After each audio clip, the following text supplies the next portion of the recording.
Well, apparently I'm live now. Okay, it says I'm live. Hey, Minimalist Terrain, Pam I am.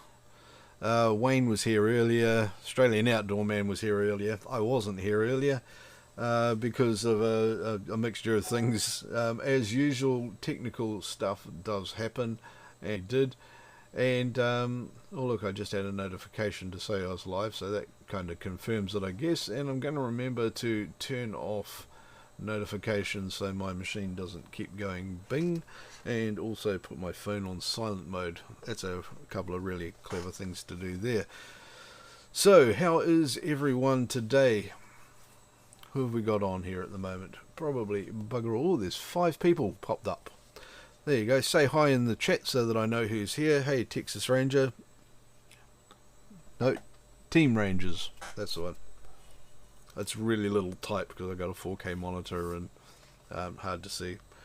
I'm drinking my ginger monster here today. I don't know where else in the world you can get this one, but that's what it is there. There you go. I'll put it over here so it focuses. There you go. Alexa Dixon, wow, I haven't seen you in like... Yeah. Alexa Dixon is just over there in my other studio building. I should hook up another camera in case he comes in. But I had enough trouble hooking up this camera. I've been moving my studio around. I don't know if you can tell, but everything in the background here is kind of a bit different to what it was a few weeks ago. And this is not the desk I usually use for my streaming. It's this one over here, which at the moment is a complete dog's breakfast. Because I'm moving a whole heap of other things around, but I thought, hey, I've really got to get back into doing some of these streams, so this is a good time to get into that. Excuse me looking over myself. And I thought, well, I better get onto here and actually do some stuff, or otherwise people will just start crying everywhere. Aerobius NZ, good to see you here as well. Brilliant. Okay, shared on community and liked, thank you very much, Team Rangers. Okay, who else we got coming on? Probably not a huge number of people because it's now a stupid time in the UK and all that sort of thing as well. But that's alright, we'll get some stuff done here. Okay, so I said I was going to have a look at some channels and also just generally... Pop Daddy, funny seeing you here. Yeah, in case anybody noticed, Pop Daddy happens to look a lot like Alexa Dixon. Just a little bit more cartoony. If you haven't seen Pop Daddy, the Pop Daddy channel, definitely go and have a look at that. David Mooring, cool to see you as well. Stream is a bit stuttering. It won't be at this end. I've got an excellent connection, and it's streaming up at... oh god, yeah, no, okay, it might be at my end because I just realised that I am actually streaming at 33.7 megabit is massively overkill. So if you just give me 1 second, I'm just going to change the streaming quality. Don't go away, I'll be back in 3 seconds.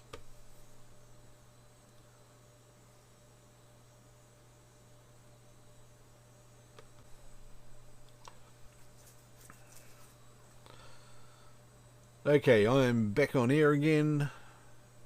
Yep, it looks like we're all good. And now I'm streaming at 6 megabits per second instead of 37 megabits per second, which basically YouTube couldn't handle. So hopefully it's nowhere near as stuttery now. Is that much better? Mr. Watch with Wayne, how are you, good sir? Brilliant to see you here. I was lurking on your channel before. Come and do you. I've usually got to get extra money for comments like that, but yeah, I will definitely come and have a look with the Watch with Wayne channel in a second. Watch with Wayne channel, I don't, if you guys haven't seen it, he does some absolutely brilliant stuff on there. I love the way he's got his studio set up. He also does some stuff that I don't recommend, which is highly polarizing subject matter, but he does do it well. So yeah, you'll see what I mean when we get to there.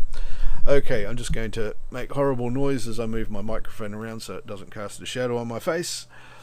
Okay, let's have a look here. Margul Yang, hey, how are you? Who else we got here? Okay, a few other people popping in.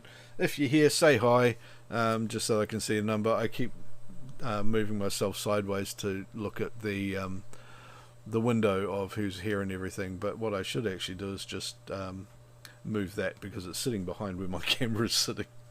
And it was much easier just to move the window than try and look around the camera. I don't know why I was doing that. It's a ridiculous thing to try and do. Okay, yeah, let's start having a look at some channels. Now, I want to do this in a bit of a clever way, because I've got my ATEM here, and I've got the two upstream keys, and I haven't really been using this properly. See, one thing I can do is just switch straight to the other channel, like this, where I can just come and see YouTube straight away and show you that whole thing. And as you can see, that's just a really easy way to do it. And with that, I could just turn a key on. Now, where's that? This one here, so you can see me up in the corner here looking at things. But I wanted to try something a bit more clever with the ATEM, which is where I want to feed I want to feed the video and have that as the picture-in-picture instead. And I was planning to do that earlier, but well, frankly, I didn't do it. So what I want to try and do here, if you just bear with me for a moment, is set up the second picture-in-picture with the YouTube video in it, so I can put that up over here instead of me up in the corner. That way I can be more prominent. I guess it's kind of a power trip thing, really. Now, I'm able to do this because I've got the ATEM Mini Pro, which gives me the second keyer. So I want to take that second keyer, media player. I can actually I'll show you how I'm doing that. I don't know if any of you use the ATEM Mini or ATEM Mini Extreme at the moment, but it works a bit like this. If I can get that across to it. No, it's not going to let me do that. It's okay. What I was going to try to do, I can't do it at the moment for some dumb reason. But okay, let's just have a look here. So upstream key number 2. There we go. And I'm going to... No, I want the downstream key, don't I?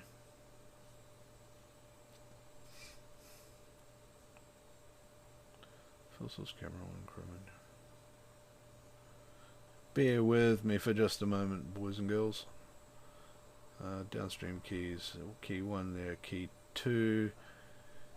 Fill source I want to be camera 8. There we go. And downstream key 2, put that one on air like that. Now that's an interesting way of doing it, isn't it? And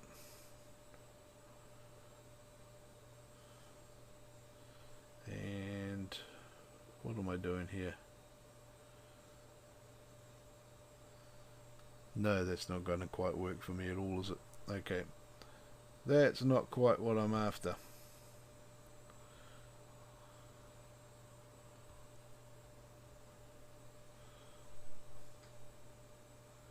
Okay, no, I'm not quite managing to do what I thought I was going to be managing to do, so I will give up and not try doing it. Which is a bit of a bummer, actually, because I was kind of looking forward to playing with that. But there you have it. Camera 1, upstream key, green screening. No, that's that one. Oh, or is that one? No, that is that one. Okay, so that's what I want to do. It is an upstream key I want to use, and I want to use the DVE. Fill source can be camera 8, and I can turn that one on here. There it is. Okay, and now all I need to do is move that across a bit the other way. This is real fun, sort of doing this sort of shit on the fly. I hope you appreciate it. Because then I can just come off to the side here a little bit, more, and increase that. Whoops. Take that over here a bit more. There we go. Make it a tad bigger. Move it up a bit. Real pro kind of stuff I'm doing here, isn't it? There we go, and hopefully get the camera to actually focus on me again. There we are, and there we go. So now I can have a look at your picture just here, and if I want I can put a border on that as well, so I'll shove a white border on there just because it will stand out a lot. There we go. There you go. So now I can show you your videos up here, and I can kind of point at things by going like that, if I can orient myself properly on the camera. And yeah, then we can start having a look at videos. So let's go have a look at the first of these videos I want to look at, which is going to be Wayne's one, which is Watch with Wayne. And I'll just move over to here. Actually, what I should do is see if I can bring the ATEM control over to here now. It doesn't seem to want to move on to that window, probably because that window actually is the ATEM control, and is just going to get messy if I try and do that. Maybe it avoids doing that for recursive reasons. But anyway, so let's have a look at Watch with Wayne, which I'll have a look in here. There's a lot of rambling, isn't it? Watch with Wayne, there he is. Okay, Wayne does some really interesting edge case stuff. Now he's definitely got a target audience here. And was it Friday the 13th? Oh, I missed Friday the 13th. It's Sunday now. There we go. There's Wayne. Here he goes. As you can see, he gets some fairly good viewership, but also gets some pretty big. Ooh, that's had a lot of views removed there, Wayne. Okay. Now, Wayne is a brilliant streamer. Streamed one day ago. I thought you were live on here at the moment, or have you finished off now, Wayne? One day ago. Have you finished your stream, brother?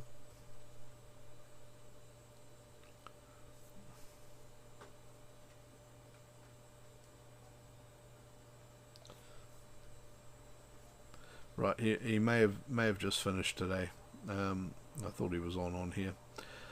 Wayne does a lot of very political kind of streaming, and politics and religion are a couple of the things that generally I would advise people tend to stay away from.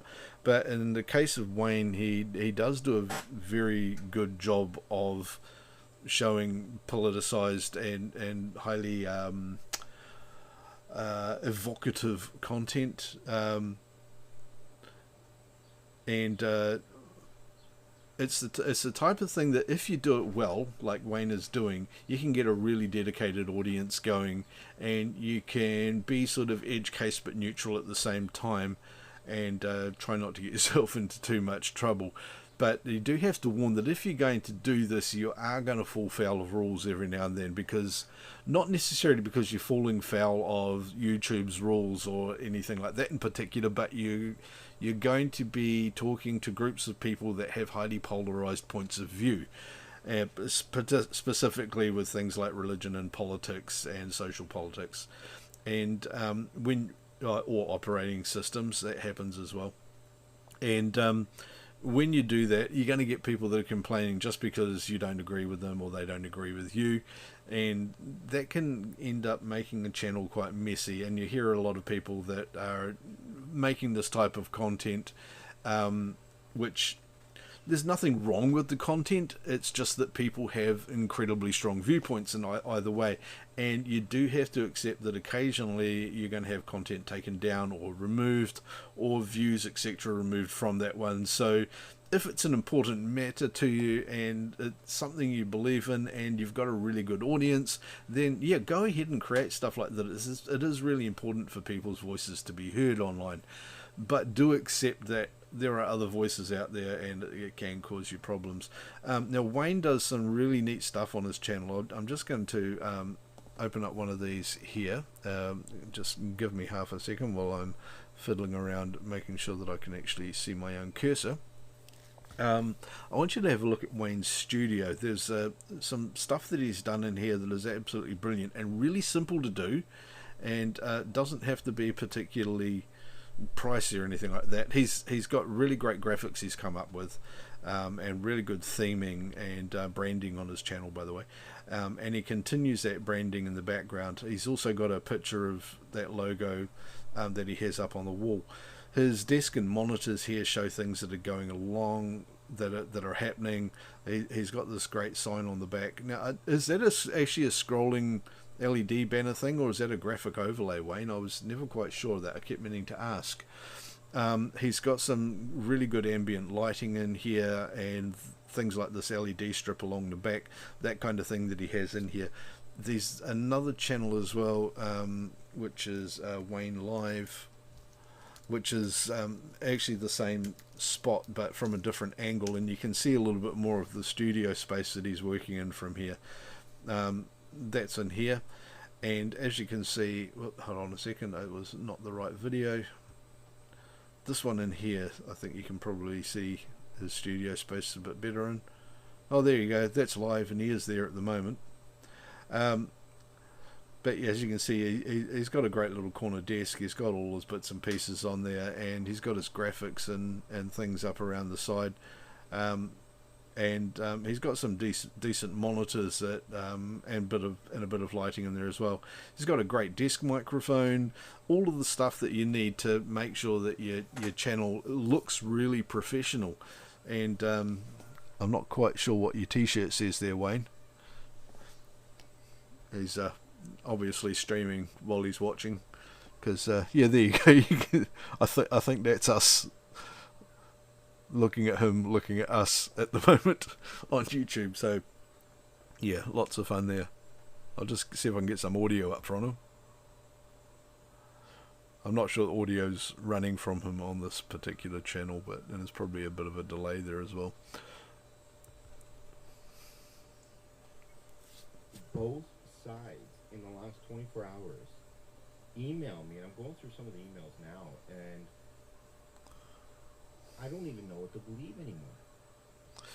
But there you go. So as you can see, he's got great sound coming from this, and he's got all of the stuff coming up online, which is just gives a really professional look, and obviously a high quality chair, even if it's not a good PewDiePie chair. And it doesn't squeak like mine. I need to swap mine out for a PewDiePie chair at some stage. So yeah, Wayne's channel is definitely worth a look, even if you're not somebody who tends to agree with the type of thing he's got on here. Have a look at how he does it, and you know, if you're interested in doing something that is active or controversial topics, this is a great way of doing it, because it is well thought out, it's well delivered, and it's well presented, and he keeps inside the boundaries of being controversial. And you know, so whether you're on the same political stream as him or not, it's worth having a look at this one, because how he runs his YouTube channel is very, very nicely done. Anyway, I'm going to carry on now and go look for another channel. And I was going to, who have we got in here? If you get the PewDiePie chair. If you get the PewDiePie chair, will you get the cat ear headphones too? I guess I might have to. Yeah, because there are some PewDiePie edition cat ear headphones, and I'd probably get those just to piss people off. Not much other point in them, to be completely honest. What else have we got on here? There's Cly. Great to see you here. Peter Dell, awesome. Elston, Chunky Cats Fishing. Chunky Cats Fishing. Oh yes, I definitely want to have a look at this one. Okay, let's have a look. This is my mate Elston. He lives in Washington DC, and he fishes for cats. Fish for catfish, not for actual cats. I don't think you see very many cats in the Potomac I hope not, because it wouldn't be very good for them. I've been where are we? Just typing that in. Chunky. I can't type and talk at the same time. My brain's a bit scattered for that.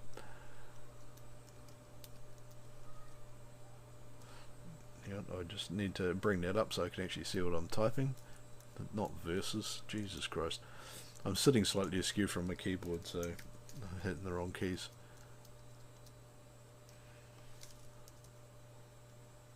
That's the one we want there. Bloody hell, that's a big fish there, Elston. Okay, so that's what he does, is just catfishing, and this guy gets an incredible number of views on his channel, and it's a great example of live streaming, building up a fantastic community. He actually has pretty much the same sort of view count as Wayne does, which is great to see, because it really tells me that if you are live streaming and you're providing value to your audience, and you know who your audience are, you can get a great response, and you can get some really good hits and views and things. And the actual subject that you're covering, while it binds your audience together, is really just a binder for creating a community. And that's one of the best things about live streaming, and one of the best reasons to use live streaming is to build a community. I'd love to be getting the views and subs and stuff these guys are getting, and it'll come one day. Probably help if I actually stream more frequently.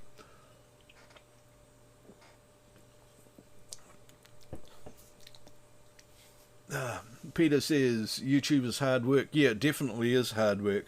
I was a bit worried that I wasn't going to be able to do this stream today as well, because I've got neighbours on 3 sides that are doing major building projects and renovations. Actually, on one side I've got 3 lots of houses, all with building going on. I've got 2 over the back fence and 1 on this side here as well. And they've all been using machinery this morning, even though it's a Sunday morning here in New Zealand. And thankfully they all stopped just before 3 o'clock, so I was able to do this, or otherwise it was going to be messy. Even though I do have soundproofing in the walls, I need to get soundproofing in my ceiling as well.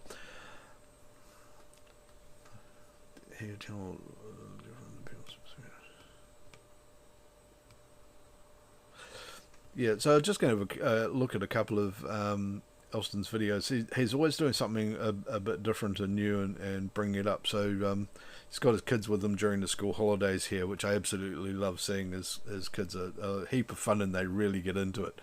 And it's great to have that support from your family and stuff, and family that gets into it. I'm not, whereabouts was this one shot, Elston?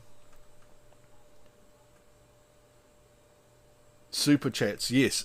If you're live streaming, super chats can be awesome, and that's absolutely fantastic. Yeah, I'm really looking forward to the day that I can actually manage that kind of thing. It's not something I'm really pushing at the moment. I'm just trying to get more consistency, because like a lot of people at the sort of level in YouTube I'm at, I'm trying to escalate things, but at the same time I've got a really busy day job, which does consume a lot of time, and that's something that a heap of people are familiar with, is trying to balance between the YouTube stuff you want to be doing and the day job stuff that you have to be doing. And one of them is bringing in more money than the other. I'm actually starting to get a little bit of income going, and I'm starting to get some great sponsorship and associate deals coming along as well, but it's just starting, and it's my absolute dream to get to the point where I've got 20 times the number of subs I have now, so I can have 20 times the amount of views and income I'm getting, or more, hopefully. So yeah, my aim is to try and get to 100,000 by the end of next year. I want to get to 10-15,000 by Christmas this year, subs, and while it can be really easy to get that kind of number of subs, you want to make sure that, and I know I rabbit on about this a lot, don't go and get subs the wrong way, because they will only drive your channel backwards. And it's great to see channels like Wayne's and like Chunky's here, who they've been able to build up a subscriber base because they've got a great subject, they've got great consistency, and people just want to come back and be part of that community. Chunky, what sort of... Oh, thank you very much, brother. I really appreciate that. More than you understand. What sort of ratio of live streams to other videos do you do?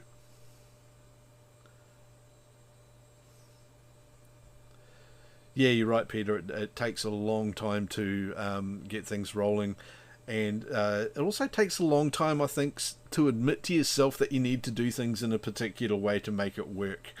There are things on YouTube that work and things that don't, and the things that do are very, very simple, but it's a bit like the My Documents folder in Windows. Everybody wanted it there, but because it becomes prescribed and it's the best way to do it, nobody wants to use it. They'll go create another Documents folder and then complain that it doesn't work right. Where Windows created a My Documents folder, I'm talking right back in Windows 95 days, 95% live streams. Interesting. And back in Windows 95, 98 days, they created the My Documents folder that had priority on indexing and search and all that sort of thing, so that it would work better for people and work the way that people wanted it to. But because it was a prescribed folder and it was there and they said use this for your documents and the search and everything will work better, nobody uses it. People refuse to use it because it's there. That's sort of an interesting human behavior that you see all the time. 95% live stream, so 5% normal videos. Have you thought about bumping up the number of sort of normal videos that you do during the week? So sort of product placement kind of ones, or little tutorials on how to attach a line properly, or showing off different things. I would be fascinated to see what happened if you did a really simple 5-minute video every day, or even 2 or 3 times a week, showing off a piece of equipment or a technique, or how to get the tape on the lines, how to get the right tackle on the end of a line, that sort of thing. What words that somebody like me should be using so I don't sound like an absolute fucking amateur when I'm talking about catfishing. And also, I would think it'd be fascinating looking at the videos looking at videos covering the journey you're going through trying to find a better boat. I'm just going to move this video across a bit because I realise I've just left it all the way over here, and I can actually move that across the other way. Don't squash my face. Move, go over it there. Right, okay, thank you. I feel like I've got more breathing room even though it's only virtual now. Your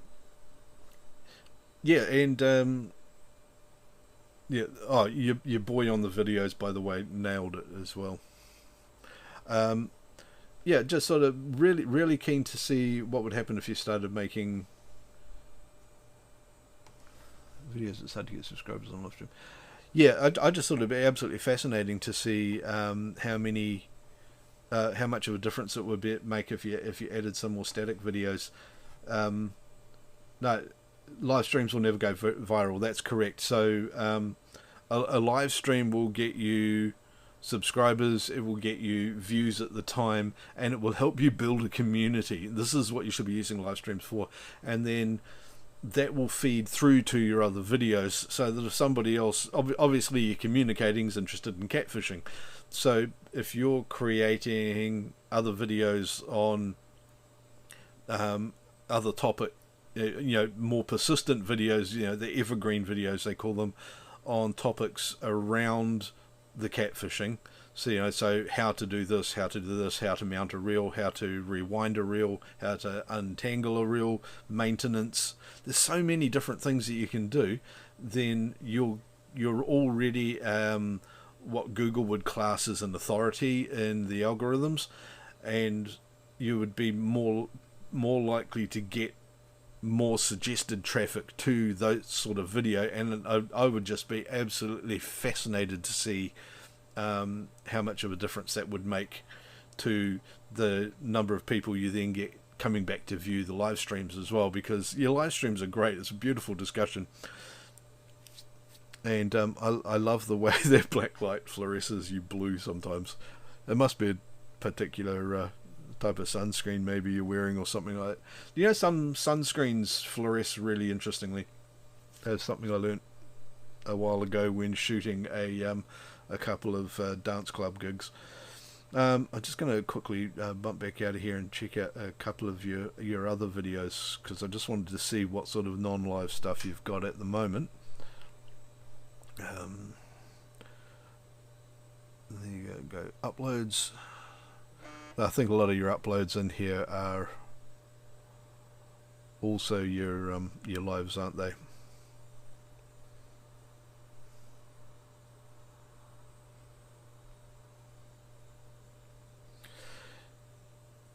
Yeah, the number of the watch hours you've been getting on streams. You know, I'm looking at some of these that have got. I missed this one. Lakeside, you go in different places. You should come to New Zealand as well, man. Hey Osho, how are you, Owen? Great to see you, brother. Download source quality. Yeah, YouTube don't keep the source quality ones. I think that's not what they're there for.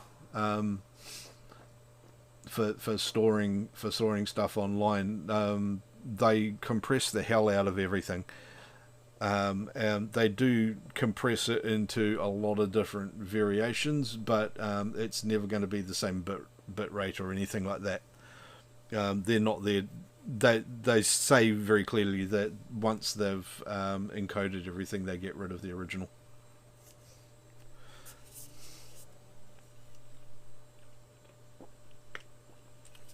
Right, what do we got here? Oh, I love some of the stuff. Yeah, I'm really keen on seeing some of the things about the boat experience that you're having. I'm also really keen on you getting a boat with a galley so that I can come and cook for you one day. That's got to happen, mate. One of my dreams is to do a world tour of all the YouTubers that I know, and just sort of pack up a really tiny bag with a couple of cameras in it. To be totally honest, I'm going to have more camera gear than I am going to have clothing in this bag, and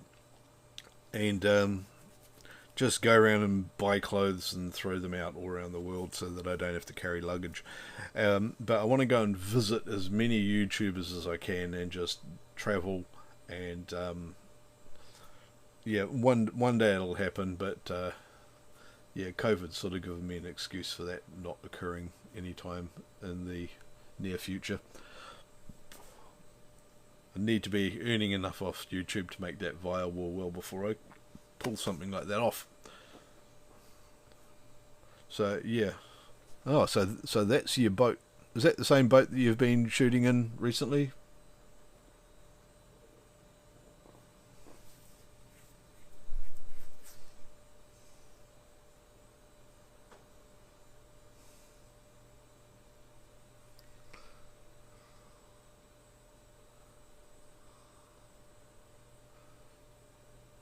Just having a quick read through some of these.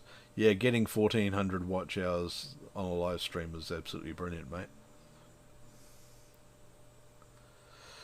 Yeah, Pop Daddy. Yep, I am definitely coming to yours very soon.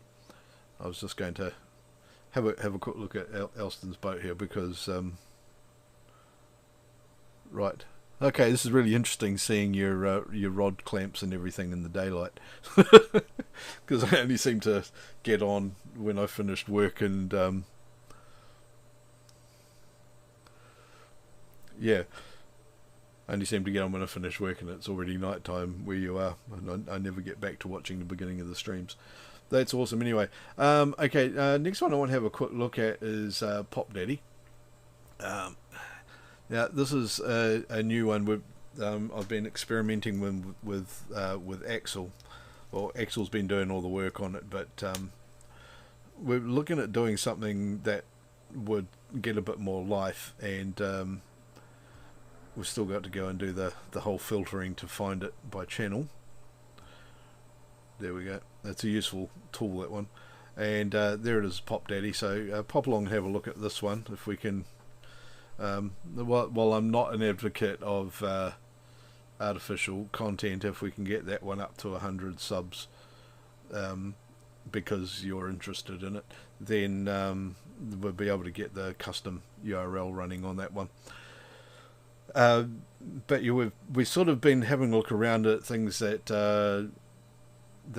Axel's interested in and passionate about, and also things that are have good search volume and persistent popularity.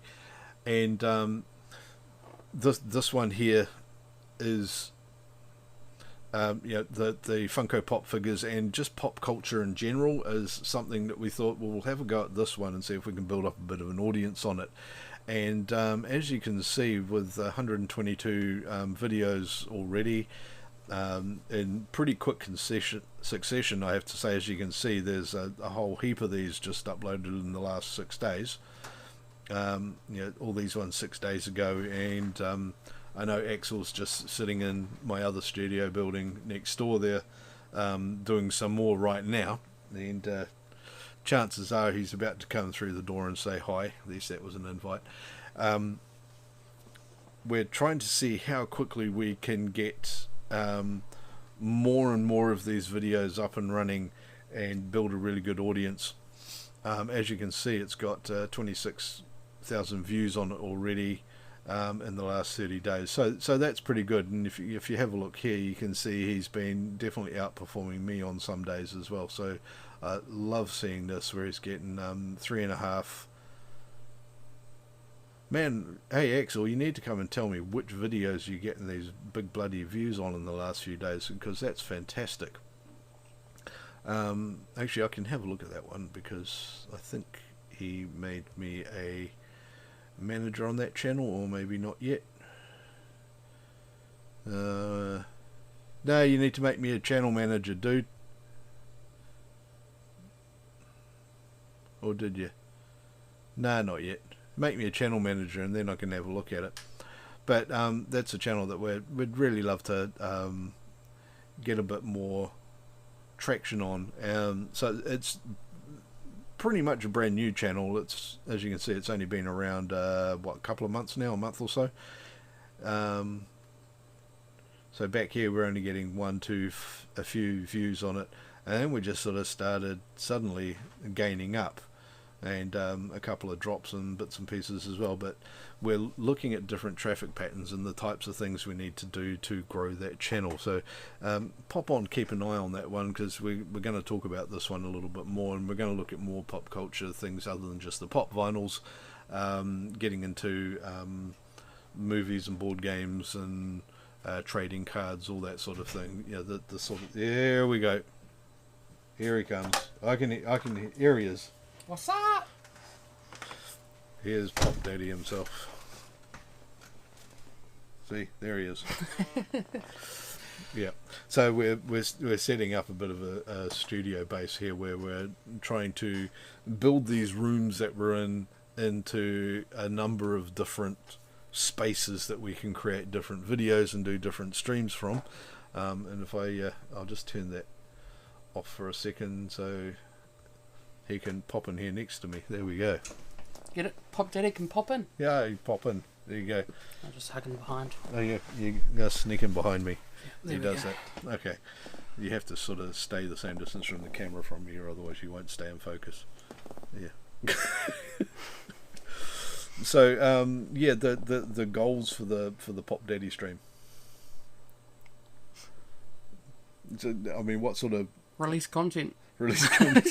Yeah, just churn out more and more content. No, it seems like my Pop Daddy shorts, hashtag shorts, have been working really well. There's a lot of people that really like the Funko products, so being able to provide that in horizontal portrait mode has been really working. Last 2 weeks I've picked up at least 50 subscribers, over 200,000 watch hours, or watch time, whatever it's called. Wow. One of my major videos got 2.4 thousand views on it. So yeah, short seems to be the way to do things if you're trying to find some traction. Then with your niche, make some shorts, and don't forget to do all the hashtag shorts and all that kind of stuff. And yeah, you'll get there. I just really wish, and I know this is just a personal problem I've got, one of many that I'm sure people won't argue with. The personal problem I've got with shorts, and I just really hate this, and it's really stopping me from doing it, even though I know damn well I should just get off my ass and do some shorts to promote my other videos, is I hate using vertical video. It feels like you're just caving into people that are shooting video the wrong way on their phones. And that's why you shoot horizontal and edit it in vertical. And I was wrong. I have 25,000 views. Not our watch hours, 25,000 views. Yeah, I was going to say, Yeah. that would be cool. I was Oh man, I wouldn't mind start monetizing within 2 months of starting my channel. Yeah, but a lot of the... I'm just going to have a quick look at some of the shorts that you have been doing on here. And as soon as Like your favourite one, Kung Fu Kevin. As soon as I get that across, yeah, he Axel's been getting some boxes of the Funko Pop figure thingies. Unboxing mystery boxes. Yeah, mystery boxes. That's the one. And My last one that I uploaded was a $250 one from Pop Culture in Australia. these actually work well as shorts, as vertical videos, because the boxes are vertical, so that works. And we've worked on the glare. We've done the lighting a bit different now. So these ones were my original set of videos. Yeah, one lesson is if you've got the lighting at the same level as your camera, you're going to get that shine reflecting directly off the product. But if you put the light up so it's down at 45 degrees or something like that, then you're not going to get a direct reflection if you don't have a whole pile of surfaces that are on the same plane. Hey Osho, long time no here. Sam Andrew Chronicles, awesome. No, that's fine, brother. It's really awesome to see you here. Who else have we got? Yep. Have you watched Chunky Catfishing? The videos that you just shared looked interesting. Yeah, no, Elston is doing some great stuff. I really want to see Elston do 2 or 3 videos a week with his kids. Yeah. More Minion stuff. It went off to something else. Yeah, now you're on the YouTube train. Yeah. The ideal thing is that YouTube will then start moving you from one of your videos to another. To another one of my videos? Yeah, not another Minions video. And when you see that that's what happens with your videos, then that's a brilliant thing to do. So this is what Axel's doing with the shorts. And a whole pile of these things, and those are feeding into some longer videos as well. If I can find one, here we go. Yep, so at the bottom there. There you go, mystery box video. So which I just clicked like on, so it looks like I have watched this one. I just didn't click like on. One thing I did do, and Tim suggested this, is I had put up my shorts, and then I put up my videos, like the one that's playing now. I think is it still playing? It is playing. I just got to move the mouse across 2 or 3 screens. And then Tim said to basically feed my shorts into those short, feed my shorts into the longer video. So what I've done is I've gone into the shorts and I've added cards, and in the description a link to the full video, which has actually been generating. I think I did that yesterday afternoon, and I've got 10 more views on that main video now. Oh, that's excellent. Yeah, yeah. That's one of the big things about shorts, and one of the reasons that YouTube actually created them is that they're very easy for people to watch one after the other, and you're not actually. I don't think they've monetized shorts yet, have they? They were talking about looking at options for monetizing shorts. I don't know if they've done. I don't know. I don't think they've done that yet. But what you can do is use shorts to feed through to your main videos. So basically, if you think of them as think of using shorts as a trailer video to your feature videos, that sort of thing. So you're not going to you don't make any money off publishing a feature film trailer out, but you do want to make that trailer attractive, and you do that to get people to come along to watch your feature film. And if you use shorts as your trailer for your main videos, then that's a great thing to do. So Elston, for example, you could Chunky, you could use shorts to you could get the kids to do a vertical short of pulling a fish out of the water or weighing it or something like that. So it's a 1 minute thing, and then you feed that through to your channel, and people will then see your live streams and subscribe, and you get a few more viewers off it. That's the sort of thing that you want to do. So they're really instant gratification videos, like a feature film trailer is. The whole pile of boom, boom, boom, boom key points of things, and you might even if you do a live stream, make a 1 minute short which has just got a whole pile of really funny bits or something in it from your stream, and then feed that through to your live streams playlist, or something along those lines. You just got to make sure that A, it's under a minute, B, that you got the hashtag shorts. I usually have it in the title, the description, and in the text, and that it's and I even fucking have a vertical. playlist. Yeah, I even have a playlist that says hashtag shorts. It's vertical. But yeah, because I don't monetize off the shorts, that's why I tend to use copyright material. Like if I'm doing something with a Lord of the Rings Funko Pop, I'll put a Lord of the Rings soundtrack behind it to give the ambience. But then when it comes to a full video like this, I might use Hello Thematic or Ryan Little, or you know, it's like our Tupperware shorts. I made that Tupperware video with Ryan Little's music, but the shorts that I'm going to be using to feed to that video might not be the same track. Yeah. So. It should be. Yeah, actually, what do we call it, man? Kiwi Tupperware, man. Yeah. Almost 50 subs in the last 7 days. Good job. I can't see the name from here. Oh, that's Arobius NZ. So. Nice. Yeah. Local streamer. We've only got one video, so I might have to do via... Yeah, no, we're definitely... Oh, goodness, I'm getting now, young. you don't get much newer than this channel. This is sort of a self-plug for me and Axel, because... I don't even know if you're going to be able to find it. You did put Kiwi Tupperware men? Oh, me. Oh, me. Kiwi Men. Tupperware me. Yeah, I was being selfish. It's all about me. Hunting the Kiwi man. You could type in omelette maker and see if that comes in. Probably good. Okay, this one is so... Oh, no, it's not. I filtering. literally posted our first video yesterday afternoon. Yeah, which is guaranteed. KTM, there it There, is. holy shit. Okay, maybe if I subscribe to it and turn on all notifications. There you go. Thank you, Tim. Yeah, I'm so glad you support that. there you go. So, for those of you that don't know, which is probably all of you, Axel and I are also Tupperware ladies. Demonetized. No, it's okay. Thankfully, I think it was behind the overlay. Oh, yeah. You're peeking up over the top of the... I can fix that, actually, for you, Axel. So, No, it's perfect. no, I can move Huh? I can move that down there. Now you're in the shot. Yeah. This is the ATM Mini Extreme Pro, by the way, guys, which is a fantastic device for any streaming or video recording or anything you're doing, or live. If you want to do event live streaming or anything, definitely get one of these things. So much bigger than the other mini one that I use. Your size doesn't matter; it's how you use it.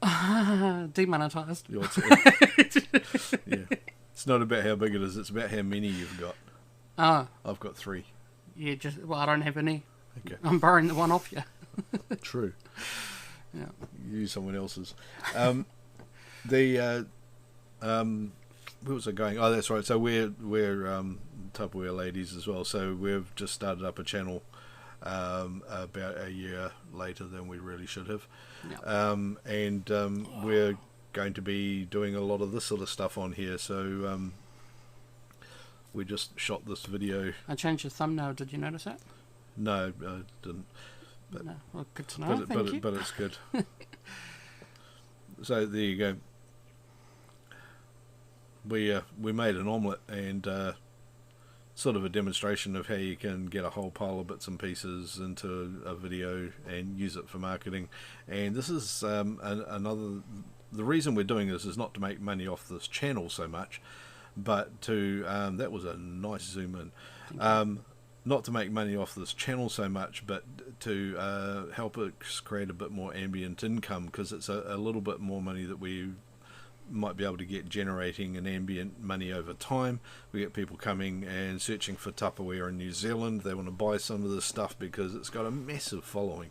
I'll be able to buy more Funko Pops. I mean Tupperware. Yeah, I'll be able to get more Minions Lego, and you know I've got that on my website, right? Minions Lego. Yep. Oh, okay. I know I've got Lego on there and I've got Minions. Okay, well, definitely I'll have to have a look at that then. Yeah, and I'll be able to get more Tupperware as well, because I personally really like the stuff. Tupperware's a bit like mushrooms. People either love it or hate it. And, yeah, RIP camera. Yeah, I was going to say, I think your camera's gone off. Oh, crap. Has to. That's because the batteries tend to fall off. Batteries and chargers just there. See, this is I've just been doing a wedding video. No, not that one. The one in the next charger. Yeah. Because of the number of cameras I've got about a dozen different battery chargers there.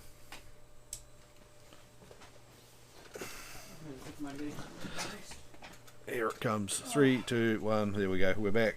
Woohoo! And I'm almost in focus. Come on, focus on me.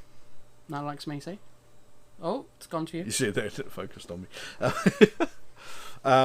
Yeah, because I've got so many cameras, as you can see over here in the shelf. Plus the ones that are in the other studio? Yeah, plus I've got so many different battery chargers, it's hard to figure out which one you're grabbing sometimes. Anyway, so we're just sort of experimenting with this, because it's another channel that can create some ambient income. Well, hopefully we'll create us some ambient income. There's another channel as well, which I've just started on, and I don't know if you guys have seen it yet. There we go, Mars the cat. So I've got a new cat, you see, so good, I don't have to do filters on that one anymore. So I just started taking some videos of Mars.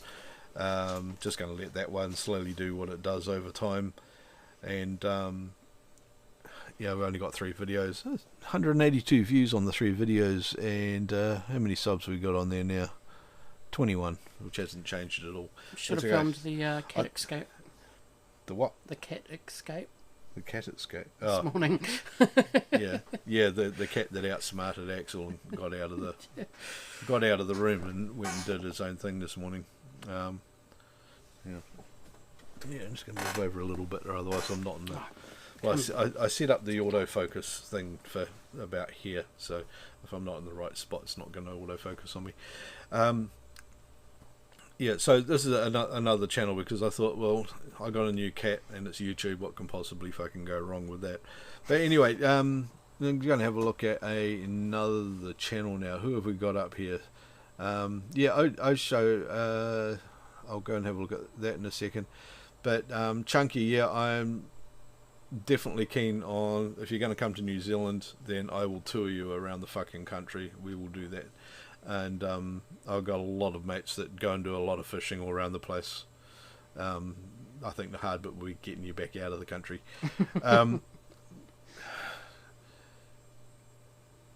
What do we got down here? Thank you, Team Ranger. Really appreciate that. Okay, let's have. I'm going to have a quick look at Osho.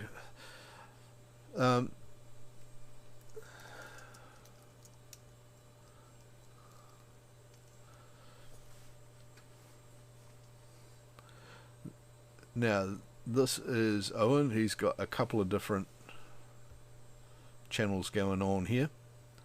So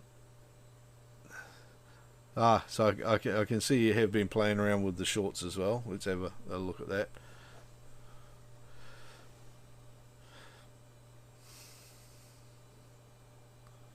How to eat Vegemite. camping. That's helpful. How to eat Vegemite. There's one way to eat Vegemite, and all Australians need to learn this. Throw it out and buy some bloody Marmite. Get the real stuff. Vegemite is just a synthetic, horrible tasting version of Marmite. Version. Version. Yeah. Well, Virgin might be right. I ain't getting any. Yeah. How to eat. Only Australians eat Vegemite, honestly. They eat Vegemite in Australia. Lots of butter. I understand lots of butter, especially with Marmite Lots of too. butter. I really want to go make myself a bit of toast now. Yeah, and you melt With let Marmite the on it. butter melt. I'm gonna. Yeah. Yeah, it's so dark for tasting. Yeah. It's a synthetic. And in the bin? Marmite. Nope. Yum, yum. Osho, have you tried Well, there you go. Marmite?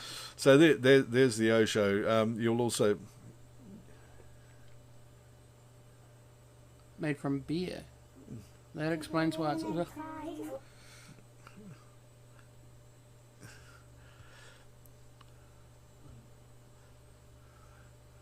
Made from beer. You mean it's made from the leftovers from beer production, so it's literally synthesized out of trash. Yeah. but anyway, we can have we should get together online and have an argument over Vegemite and Marmite. Next time I'm in Australia, I'm going to come find you. Lady Coach Explores, hello, how are you, my dear? Awesome to have you here. Okay, so Osho, I'm going to look at some other videos because he does much better stuff than just Vegemite. I think anything would be better than Australian delicacy? I don't know if that's quite the way. Now, Owen is a chef, so a lot of the videos on here, of course, are food-based, but he's also got a gaming channel, which is awesome. right? Korean prawn pancakes, sorry. Dax Plays, and... Yep, Dax Plays. So, yeah, his gaming channel is a lot of fun as well. He actually kicks a bit of ass, unlike me, where I just get wasted in the most humorous ways possible. So it's definitely worth coming and having a good squiz around this. There's a lot of great cooking and a lot of Aussie lifestyle stuff. Yeah,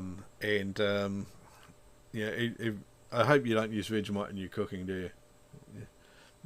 You can use it in some stuff. Well, Marmite's better, of course, but I need to... Oh, you've got that Roadcaster and ATM video as well. I keep meaning to look at that one. I will go and do that one. As well as doing some live streaming. He's got some great cooking videos and cooking shorts. So go and check that one out, definitely, if that's the sort of thing you're after. The one thing that I noticed with Owen is that and what a lot of people should do is investing a bit of what he gets back from all of this sort of stuff into some better gear. I know a lot of people will tell you that the best camera to use is the one that you've got in your pocket right now, and that's true.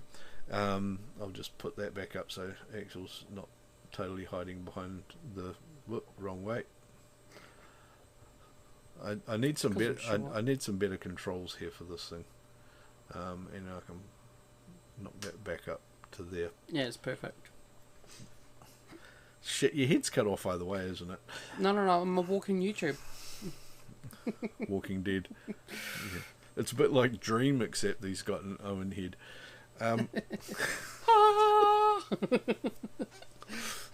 Yeah, unless I just turn it off.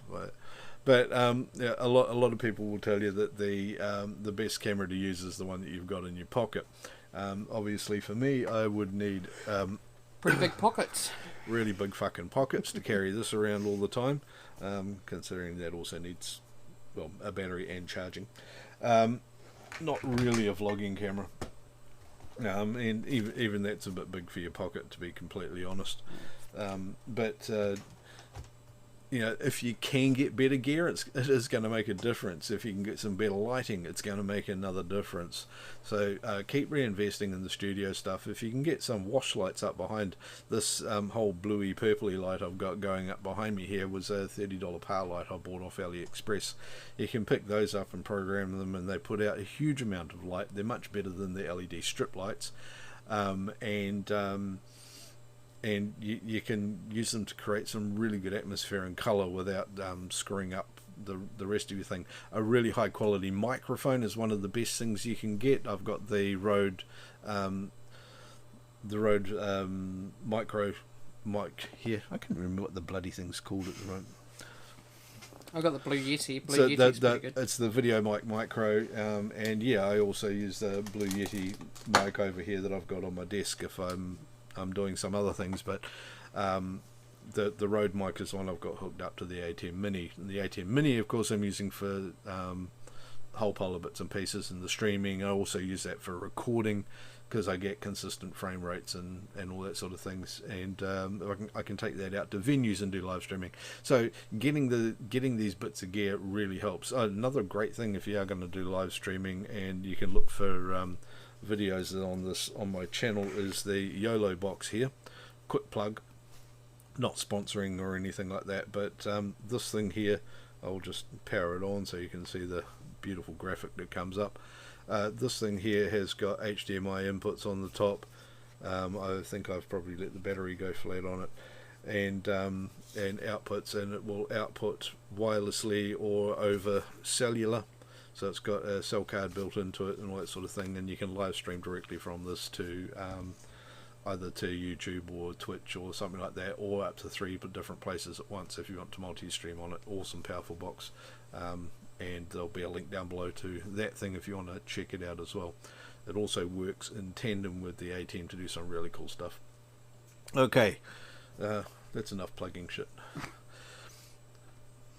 Alright, well, I'm going to go and do some more editing. Well, you do that, and great to see you here. Likewise. Take it easy, guys. Yep. Okay, Squeeze past. I'll let him slide in behind me then. Alright, see you when it's there. We'll squeeze through, but never mind. Okay, let's have another look back here. So Owen's channel here again. I just wanted to have another look at O's show because he does some pretty cool stuff on here, I've got to say, and great use of shorts. What have we got here? Espresso martini. That looks actually like a bloody good idea.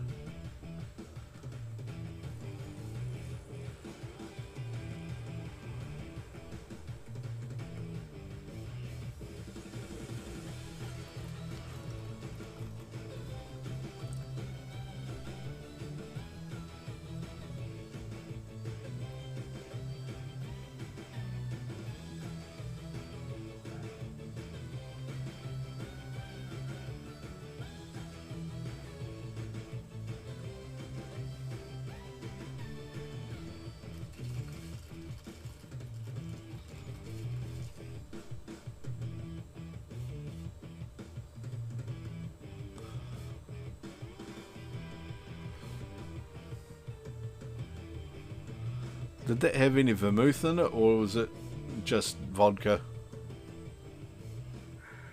Yum, yum. Yeah, okay, that was a little different. So yeah, great use of shorts. You know, really active and everything, and just just showing something a bit different each time.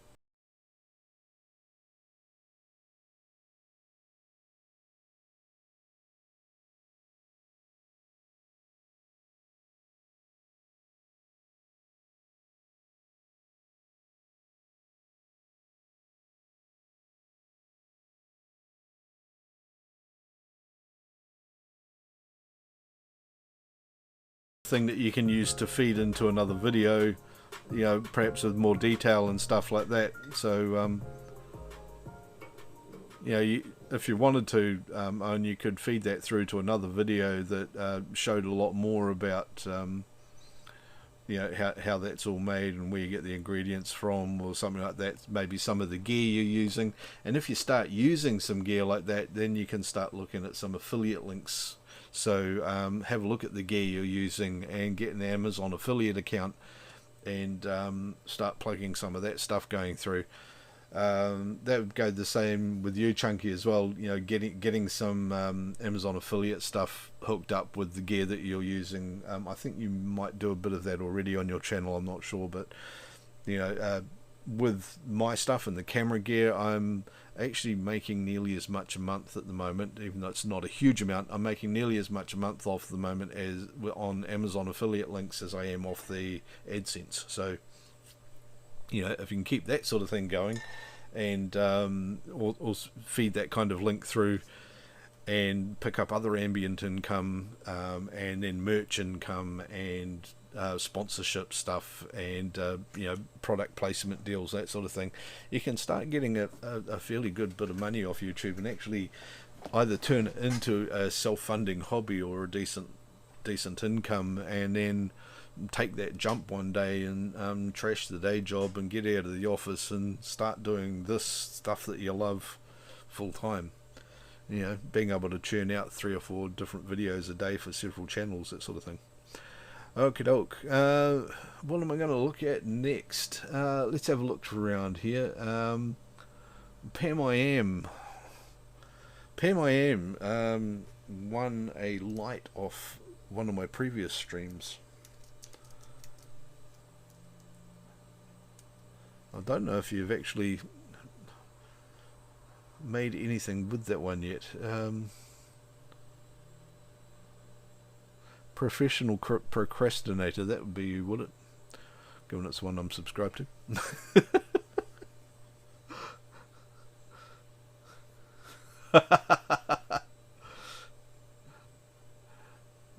Yeah, so Pam's just saying my videos are shit, lol. Okay. You know what? That's actually fine. The important thing is that you're actually making videos, and a lot of people don't appreciate that actually getting videos made at all is the first thing. Go ahead and make 100 really bad videos, because every time you do that, you can have a look at your video and you say, what 1, 2 or 3 things that I didn't like in that I can do better next time, and then you go make another video and you have a look at that and what's another thing I can improve. And it's a cycle of continuous improvement through your videos is something that's amazingly important.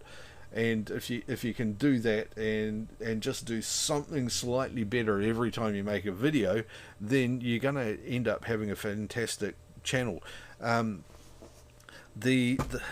just looking at your thumbnails, Pam, and most of them are fine, but what I would say is make your text easier to read, which is easier to say than do. So this what did we buy video up here, what and buy are easy to read, but I would use a black drop shadow or a black faded border or something on that text so that it was all clear to read. And things like the blue on the I surprised my friend, is that what it says? Yeah, I surprised my friend. That's actually really difficult to read. Once again, you could make that text larger. Try and use a sans serif font if you can. It's okay if you want to use a softer font, but yeah, if you have to stop and put any effort into reading the text on the thumbnail, it's not going to get picked up. You've got a mere fraction of a second for somebody to glance at a thumbnail, and if they can't read it in that quarter of a second, that first glance, if you can't read the text on the thumbnail, then chances are people aren't going to see it, and therefore it's not really of any value. What else have we got in here? Let me have a quick look. Yeah, so that's all I would say in there. Generally though, your videos are, they're kind of fun. You're obviously enjoying making them, and that's really important. And when you're enjoying making the videos, that really does show. Hi guys, welcome back to my channel. I'm Pam from Pam I Am. Unboxings of things is really good. But yeah, just keep making videos, and every time just write something down that's going to work, that you can do a little bit differently. So yeah, just keep making something else every day, every other day. And you could also buy more Tupperware from me and make videos about that too.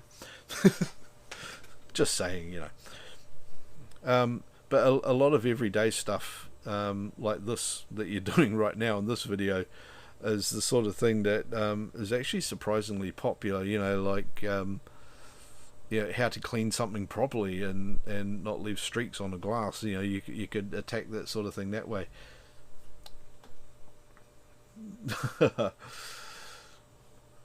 Okay, Lady Coach, you talked me into it. Your channel is next. Here we go.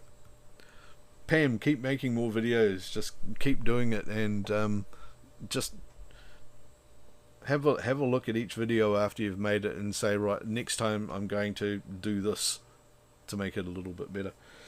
Now, Lady Coach, a lot of live streams on here, but also a lot of regular videos that are being put together, and this channel, Lady Coach, is doing some pretty cool stuff, given that she is in a situation that is really, if you think you've got troubles trying to find things to make videos about, you don't know nothing until you compare to this. And Lady Coach manages to put out videos basically daily, sometimes a couple of times daily, and each time I can see this progression over the last year and a half or something that we've been talking, and the different things that she's doing with the videos and exploring, and how far she's come with the quality of the videos, the way that she's editing over this time. There's a heap of live streams and things in here, and she's building up a really good community. And as you can see, she's got a pretty good sub count, and all of this comes out of one small room in a property that she's in, and she can't get outside to really do a lot. So everything that's being done here is being done in one bedroom, just online, and she does an amazing job, and she has some fantastic live streams, and she makes a lot of really good videos with very limited equipment. And if anybody's looking for excuses for why they can't shoot anything because they can't get out, or they can't do this, or can't get that, or they don't have things, come and have a look at what Lady Coach is doing. And it's a really good exercise in how you can make the most of the limited resources that you have. And she's going to be in a much better situation in, how many weeks away is it now? And I'm really looking forward to it, where she's going to be able to get outside when she gets back to her home country, and can actually get around and explore and do things. She's going to have more material available that most of us just take for granted and don't think is video worthy. And I'm really looking forward to a huge explosion. Go and have a look at some of Lady Coach's videos. Go join in on some of the live streams. Definitely do that. And I think when you're watching what she's making, keep in mind that she's restricted to basically using a cell phone and a laptop in a very small bedroom. And I don't think she's even got a power socket in the room that she's using. So was that right? You haven't got a power socket, or very limited power or something where she's using, and very limited internet access. So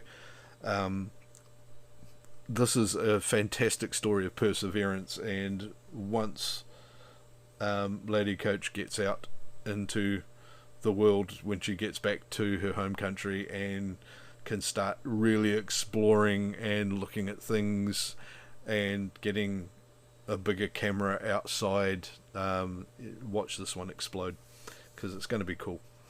This is going to be awesome stuff. I mean, it's already very cool and lots of fun, and she's already building great communities and relationships and all the sorts of things. So when she does get out and doing that walking and exploring that you can see above, yeah, that's going to be awesome. Okie doke. Let's have a look here. What else we got? Jade Finch. Awesome to see you here.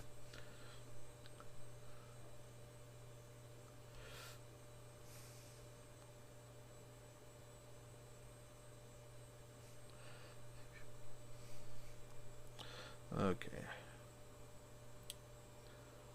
Yeah, I think the big lesson with a lot of channels is too many people find it easy to focus on the things they can't do and what limitations they have. Jelly Duck, my man, good to see you. Looking at the limitations of what they have and not looking at what they can do within the limitations. So it's a matter of taking what is available to you and making the most out of that, and you'd be surprised how much you can do.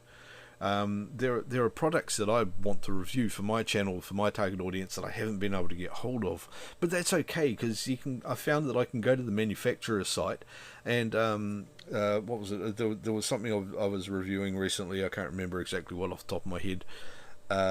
It's a new product that I can't get hold of at the moment, but I wanted to review it because I know my target audience is interested in it. So I got hold of the manufacturer, and I just asked them if they had a press kit and some video and photos and stats and things that aren't available on the normal website, because whenever you get a manufacturer like Rode or Holyland or Sony or whatever, when they produce a new product, they do develop a press kit for it, and sometimes it's under their media section on the website. Sometimes you need to go to a marketing person and ask for it, which is easy enough to do because you can do that through their Facebook accounts, and you can ask for all this information. I was able to make some really good videos on products that I wasn't able to get my hands on straight away. Hopefully, if you do that kind of thing, then maybe they'll say, hey, this guy's doing some really good stuff for us, and then send a copy of it, or send a piece of gear to you to do more in-depth reviews on. So that's a really good way of doing it as well, and building relationships with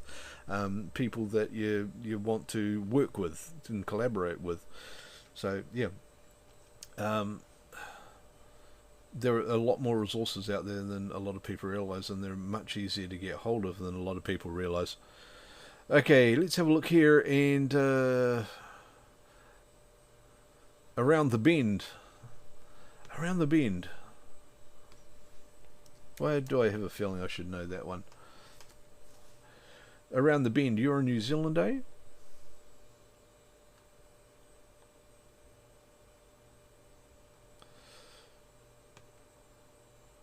There we go. How long have we been running here?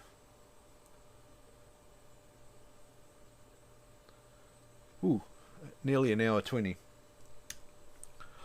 Now, are there any particular questions anybody's got? And while I wait for an answer to that, just a quick plug. I've got another video that will be... Eek, not me. Yeah, I'm going to go and have a look now just to see who it is. Well, there's Jelly Duck I want to have a look at in a moment.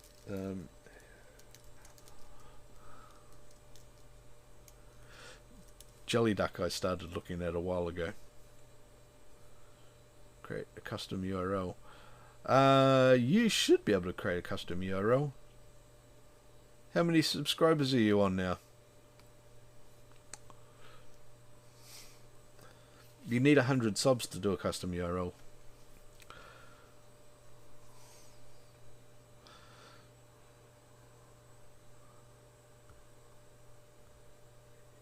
Around the bend. Filter by channel name. if you're having trouble finding somebody on YouTube, you can come and filter by channel name. There we go.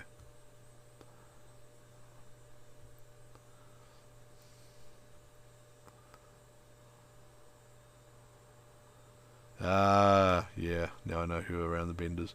Okay. Ah, yes. Doing a bit of New Zealand tourism. Awesome stuff. Yeah. Once again, I'd go and have a look at thumbnails. Search for. If you search, here's a really cool thing to do when you're wondering about thumbnails. Your thumbnail is the first thing somebody sees when they. Entirely your fault.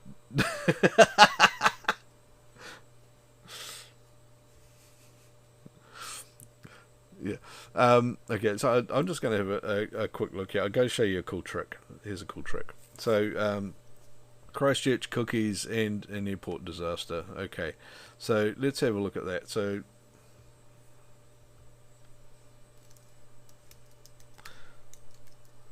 Christchurch airport. Now, the reason I'm picking that is those are the two keywords that are likely to pop up from a perspective. And I'm just going to have a look at some of the other thumbnails that are here. So, you notice how many thumbnails don't actually have any text in them at all. And if you have a look down here and see which ones really stand out. And which one would you click on? I think is really the big thing. So, if I got a page of thumbnails and I wanted to go, I was looking for a video around Christchurch Airport, which is what I just picked out. That one there's quite cool. That's a clever photo. I would argue that somebody who took that photo probably shouldn't have been flying a drone just there. But that's another whole thing. Hopefully it was taken from a plane. This one here is quite cool. It's well composed. They haven't put text in it, I don't think. Is that the sign that's actually on the airport itself? I'm not sure. But, that's a well composed photo. This one here doesn't really say a hell of a lot. And this one here, okay, some of these are just auto thumbnails. That's generally a bad idea to use an auto thumbnail because it's not very often that it's going to come up with something that's actually going to grab somebody's eyeball and say, click me! Your thumbnail is what you use to get people to choose your video above all of the other ones on the page. And I wouldn't pick one of these because if they haven't gone to the effort of putting up a custom thumbnail, how good's the video going to be? All this sort of stuff. This one here is a bit more interesting because, it's actually looking out over Christchurch. It looks like it was actually something that they've chosen. This thumbnail, doesn't really describe a lot. Then we come down to a couple down here. Now this is one where they've picked a shot and put a title on it, but the text on that title is really hard to read. If you're going to have type like that, then put a coloured or darkened banner underneath it or something like that, so that there's more contrast and you don't have to fight with your eyeballs to try and work out what the text is. This one down here, the flight to Antarctica on a C-17, that's a really compelling title. The text is easy to read. It's not the world's best thumbnail ever, but it's pretty damn good. I would have used a sans serif font so that it's easier to read at a glance. Using a serif font on the screen is never the best idea. This one down here, that's a beautifully composed photo. The text is incredibly easy to read, and I would have, and it says Christchurch, New Zealand travel guide. So if you're doing something that is sort of travel centric or showing off a location, something like this that's visually appealing and very clear to read text is brilliant. This one down here, that's a good photo as well. I can see what they're doing, but half this part of the text is easy to read because it's on a dark background, and part of it's impossible to read. And and a little bit more effort could have made that one, far better to read, far easier to read, and get a lot more clicks on it. Stuff like this one here, they've obviously thought about the thumbnail, but they've made the type really small. And quite often, if you're going to make the type really small like that, you're probably better off not using it, because the title up here is the same thing anyway. Once again, this insipid yellow sitting over here and a really tight typeface. You've actually got to stop and glare at it and lean in a little bit and then spend some time working it out. I understand what they're doing there, but once again, it's not really adding any value, because if I see the thumbnail and it's appealing, then I'm going to likely read this title here anyway. It's actually faster for me to glance over and read this than it is to read that. Yeah, so it's just a really good way of saying, what do I need to do with my thumbnail to make my video stand out, and find the one that does stand out for the same video title that you've got already. And by far it's that one there, and it's not because it's a better photo than any of the others, because some of them are really good photos, but it's a really good combination of simple text that says what it needs to say straight away, and a photo that is compelling. Yeah, that one there, if you can do a thumbnail that matches that or works better than that, and when you're building thumbnails for your channel, that's a great thing to do. Okay, that's enough rambling there. Safety talk. How are you? What have we got here? Alexa on the Loose. Is that another channel, or have you just renamed that one? Yeah.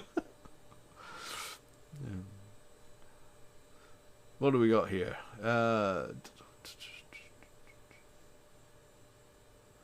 Thank you very much for the shares, Lady Coach. Really appreciate that. Oh, Lexi on the Loose. Sorry, I misread that one. I just thought you may have created yet another channel, because you don't have enough already. Hey, Lexi on the Loose, great to see you here anyway. What else have we got? Actually, maybe it'd be nice one. Just have a quick read through.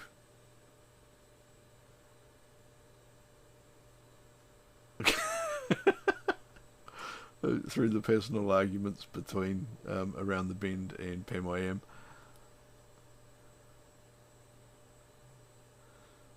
Ah, from India. Whereabouts in India are you?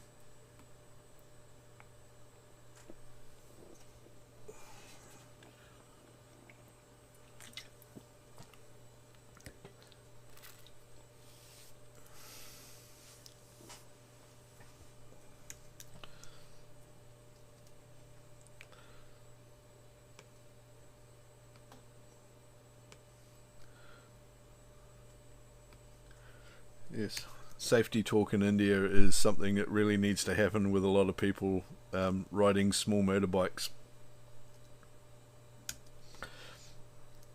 I've seen some horrific stuff on motorbikes in India.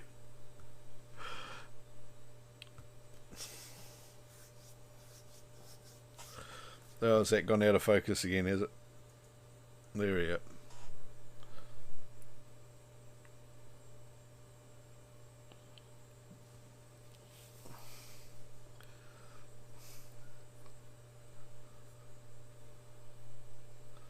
Safety talk, see if I can spot your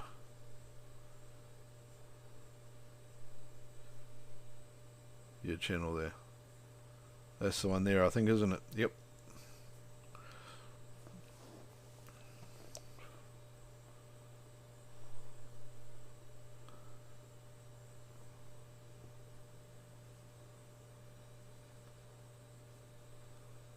What do we got here? Okay, so a fairly new channel. Yep.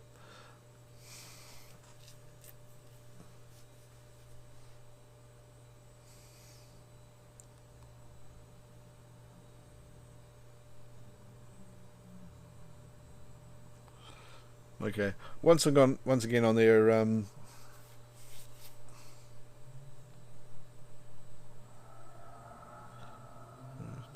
was just having a quick squiz around, see what you've got on here.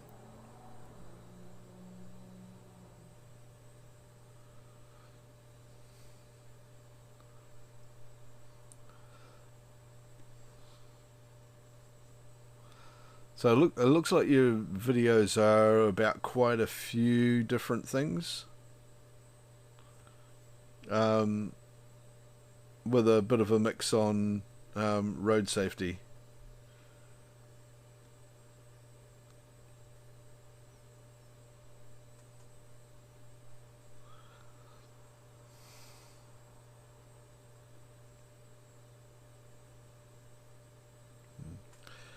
I notice you've got a few introduction videos in here. It's a good trick with intro videos is you don't need them to be visible in your main thing. If you're going to send them up just to be the intro video for your homepage, for example, you can actually put them into here, but have them unlisted.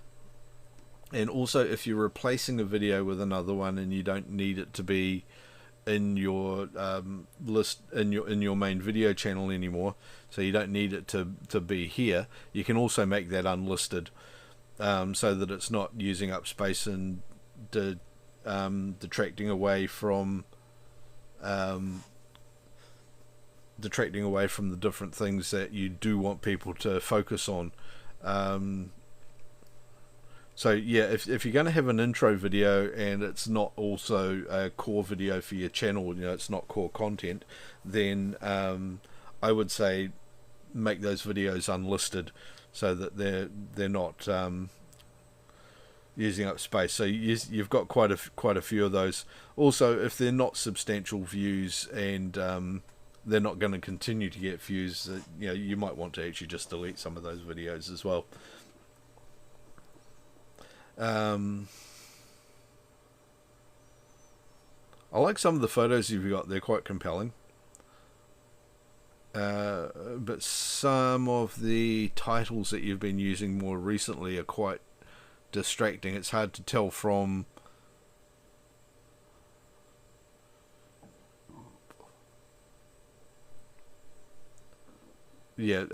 I'd be inclined to minimize the number of words that you have in a thumbnail. Let the title do that, and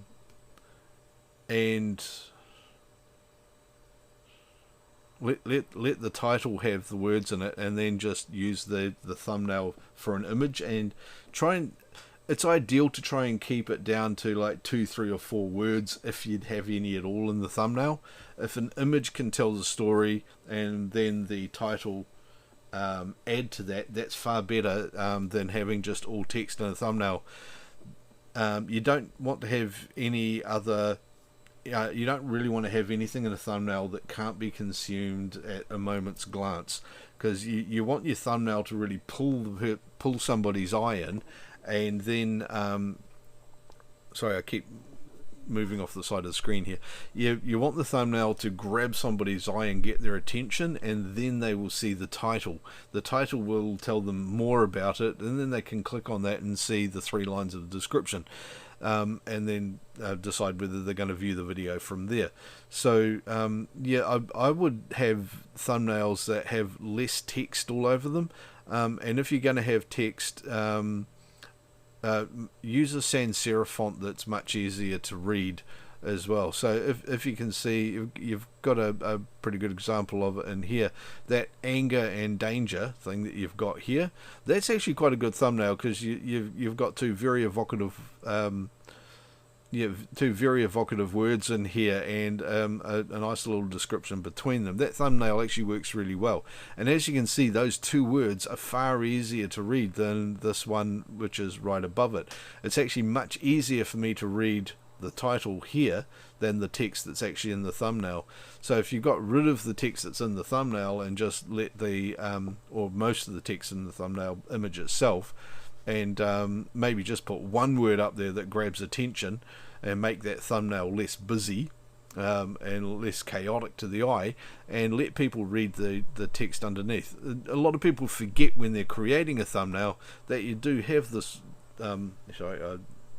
pointing here. So when you do have this thumbnail here, that the text underneath it is actually just beautifully clearly visible and often much easier to read than what's put into the thumbnail itself. So concentrate on an eye-catching image and let the text underneath do the work. Just want to have a quick look at one of the videos here and see what you've got going on in here.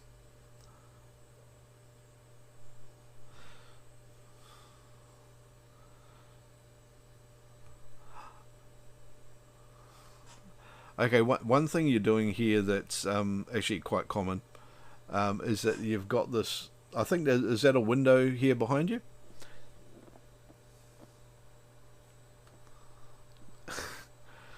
Yeah. Is that people often have a dominant light source behind them and not in front of them. And that just washes all of that out and makes the whole thing really glary. This isn't as bad as a lot of others I've seen, to be fair. You get a lot of people that sit with a really bright window behind them, and they've got their computer and monitor up against the wall on the other side of a room, and with no light in front of them, and so the only light that they get on their faces for the camera is the light that's coming off their monitors or something, and a huge light source behind, and it gets really blocky and pixely, and you really want to try avoid doing that. I've actually got a friend that does that, and I've been trying to talk to him for ages to stop doing it. I'll just bring it up. A lot of you have probably seen this channel.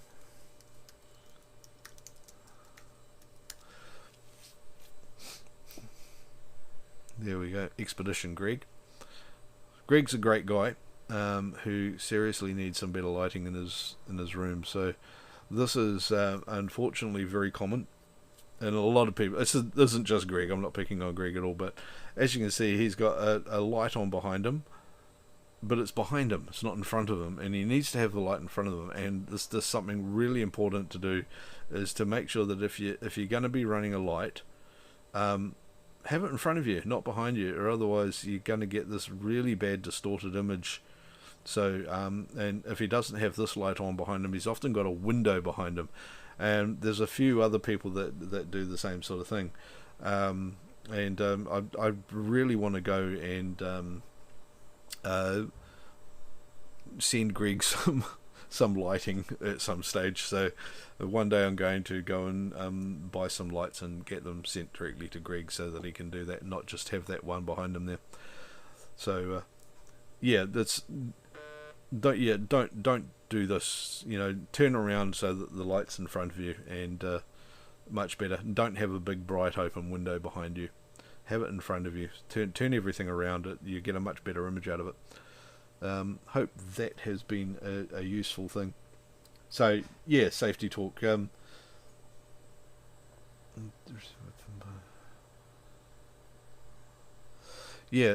Safety talk. I would say just spin around so that window is behind your camera, not behind you, and and set up an interesting background. I've done the same thing in here, where I've not had the best background for a while, but I've moved my desk around and everything, and I've just set up a couple of really cheap lights behind me and things like that, and some coloured lights up in my shelves here and that sort of thing. And I'm sort of in the process of organising this room so that I've got another desk which is just here that I'm going to be doing my gaming on, and I'm going to have all my gaming paraphernalia up behind it. Up over here I've got a space where I've got a couch, and I'm going to be setting up another camera and a background where I'll be able to talk to people and do some collaborative stuff with people on a really nice looking couch with a decent bit of lit background as well.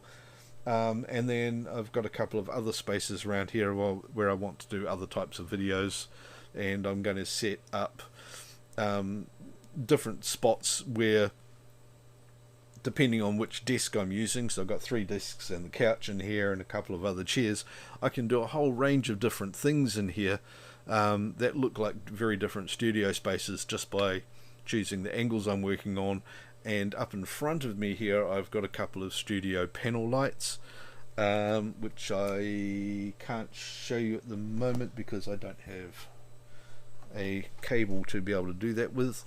Actually, I'll just see if I do have a cable down here. No, I was just going to see if I could hook up another camera. Here we go, I can.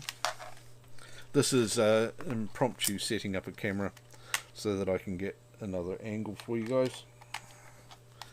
Here we go. And I'll just plug it into ATM. And there we go.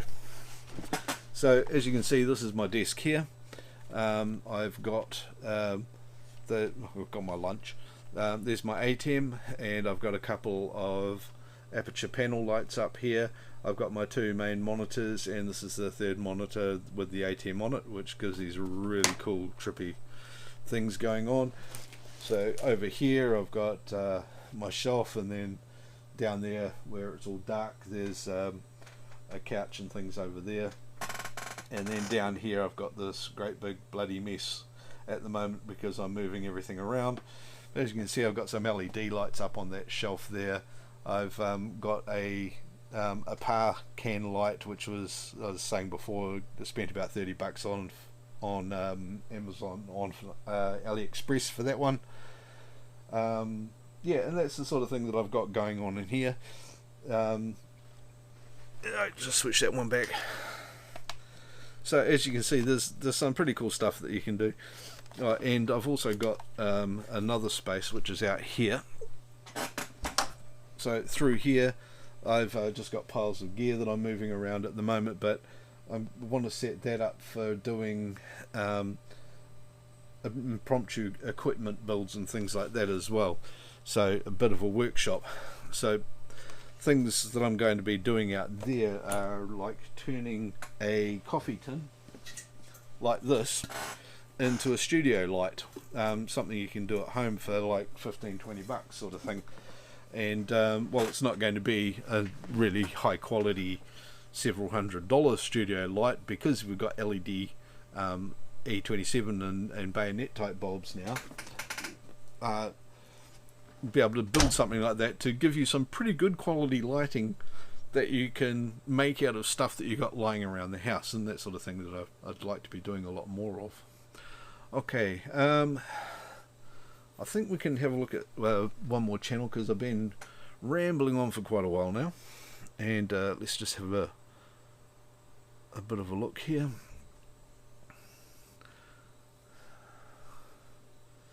What do we got going on?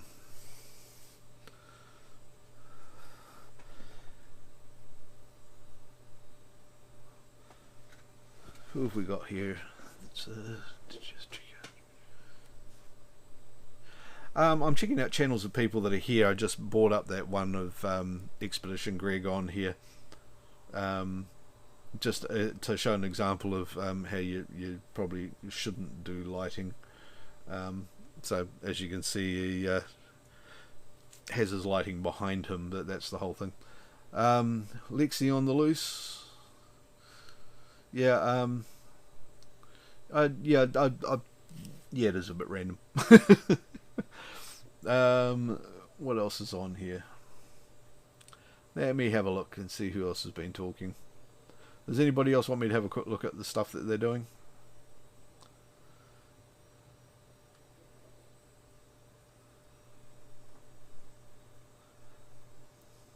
Also, yeah, it's perfectly cool to just be making videos just for a laugh. If you're not really into this for you know, trying to make a career out of it or a funded hobby or something like that, then you know, and you're just putting stuff up to share with friends, that's perfectly cool.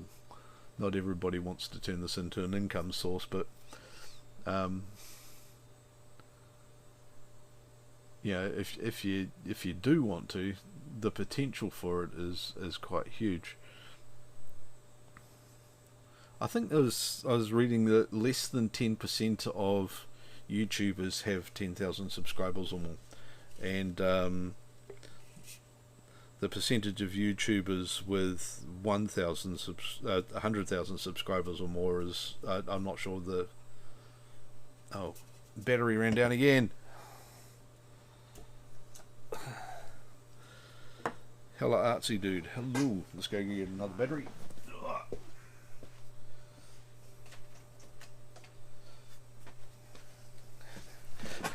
running through camera batteries is a fairly good indicator. I've probably been running a bit too long online anyway. There you go, that'll come back up. Just about Greg's there to keep you entertained in the meantime. And wait for that to grab focus back. How long have I been rambling? Yeah. Okay. What have we got down here?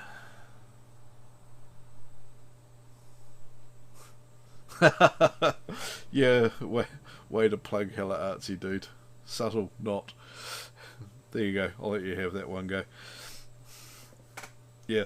Though I will say to people, only sub to somebody if you actually want to sub to them. Don't sub to people just so they'll sub to you, because that's actually really detrimental. And also, don't get people to sub to you if they're not your target audience. It's a huge thing. Is to not try and get subscribers just for the sake of that number. What you really want to do is views and watch time. Those are the stats you really want to watch and you really want to gain. And I'll just kill that one. Yeah.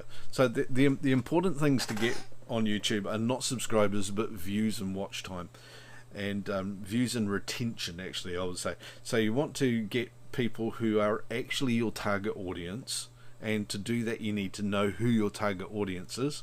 My target audience is somebody who's sort of between 25 and 50.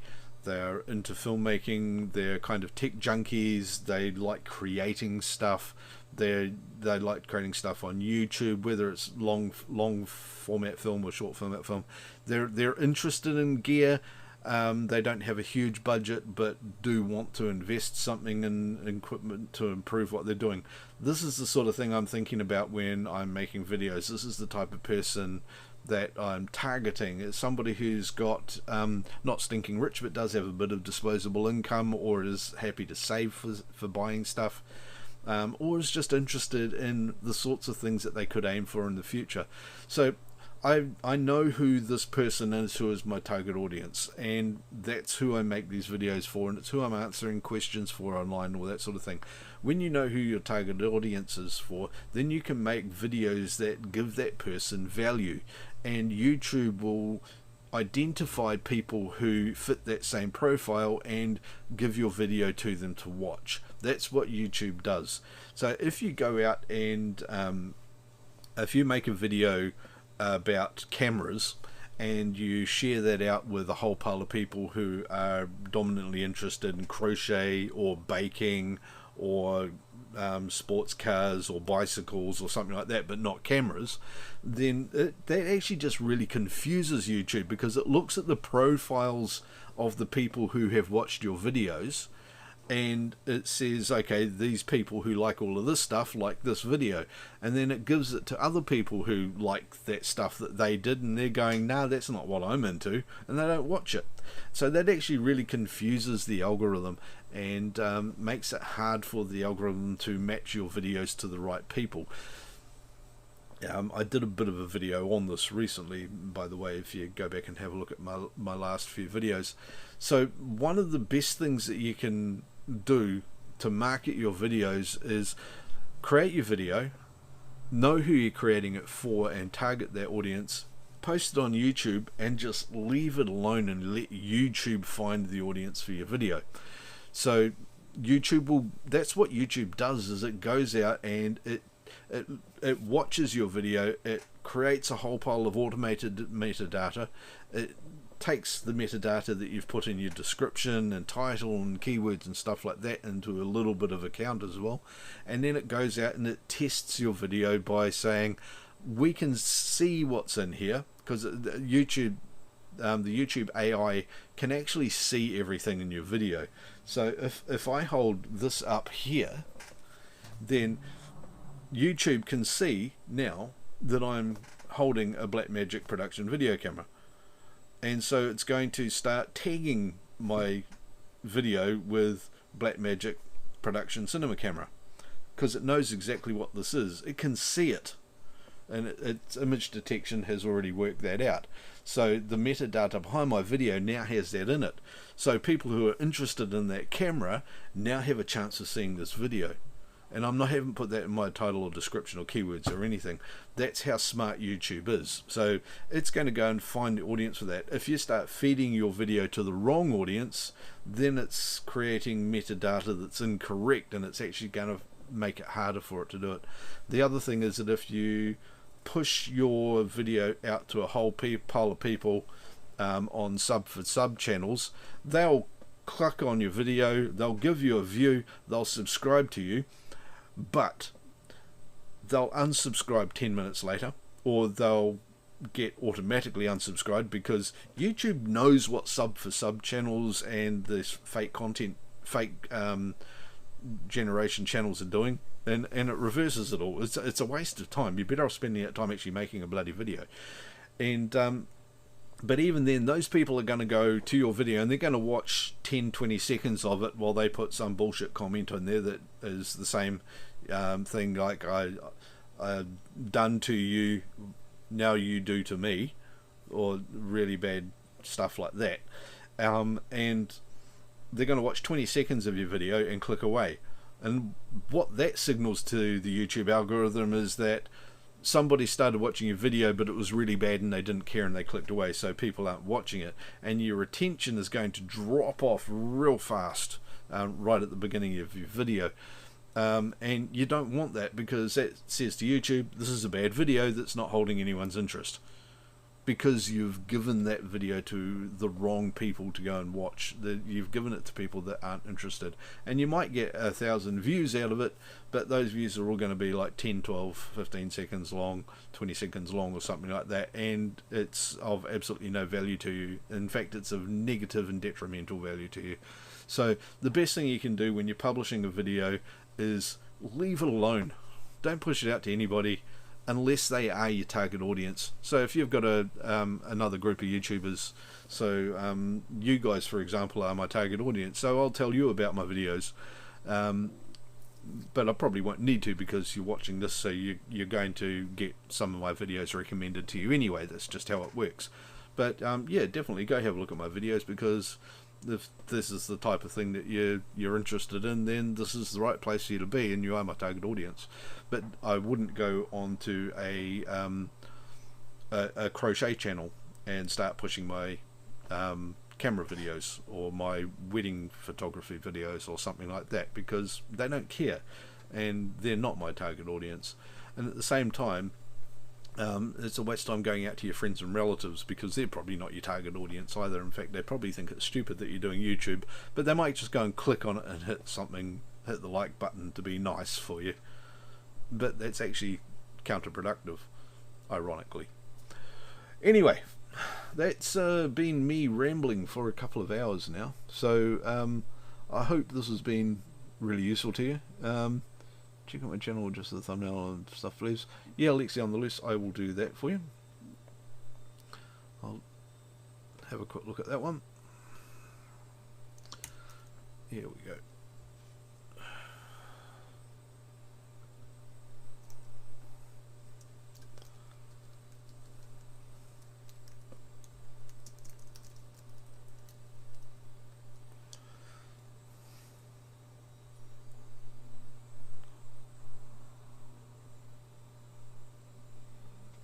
Right, have I got the right one here?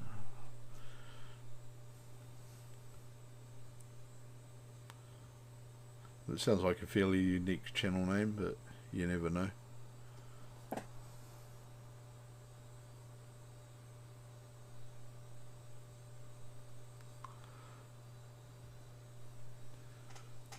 Okay, there we are. You have to let me know if I've got the right channel here. Is that your one?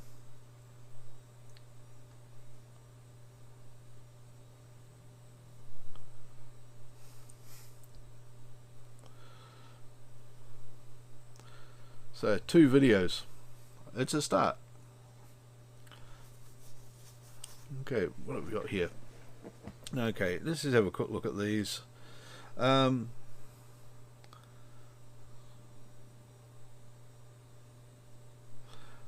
title on the first video is good. 158 views on your first and second video is good. A 9-month gap after that, not so good. This one here, Winter Gardens, in a corridor. Let me have a look.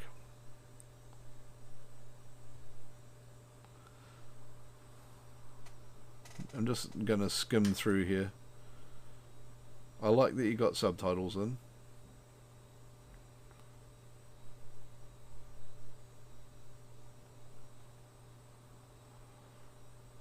There's a whole heap of stuff in here that you could have used that would be much better than that corridor thumbnail, because that corridor thumbnail there doesn't really say a lot about the video or what winter gardens are.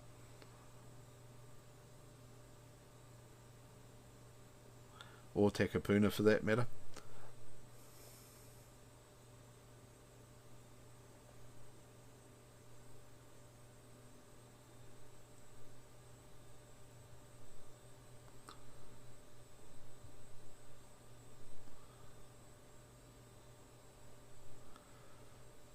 See, now if you actually get a shot of these gardens, then and put something over that, then that would be much more compelling. Make the thumbnail. So you could just come do a screen grab here.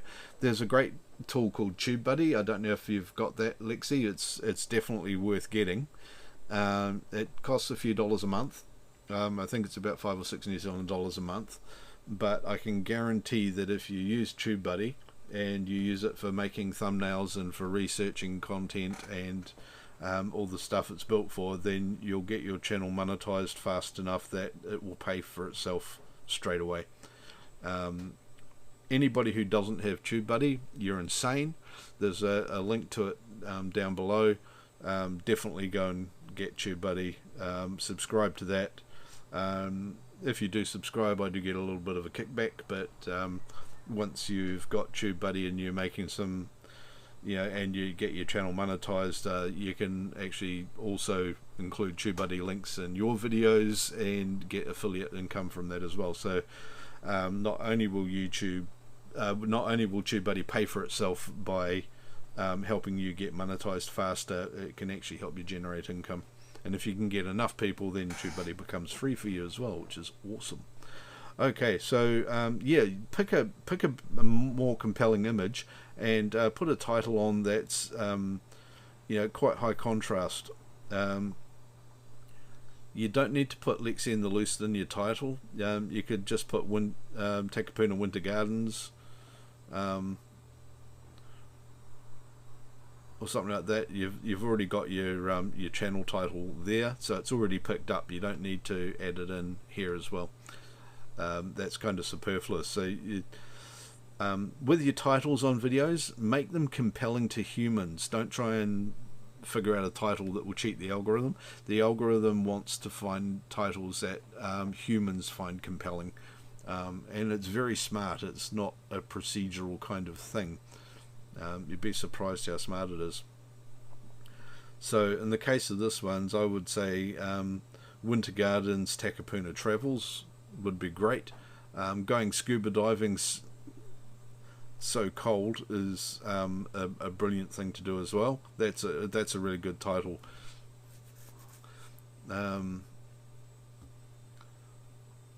For the thumbnail for the scuba diving one, actually get I take it you went scuba diving out in the ocean, or is it just in a pool? Yeah, have a thumbnail that's actually relevant to the scuba diving as well. So yeah, there, brilliant. Just that sort of screenshot there with your goggles half under the water. That's an excellent thing to be using. Where was that one?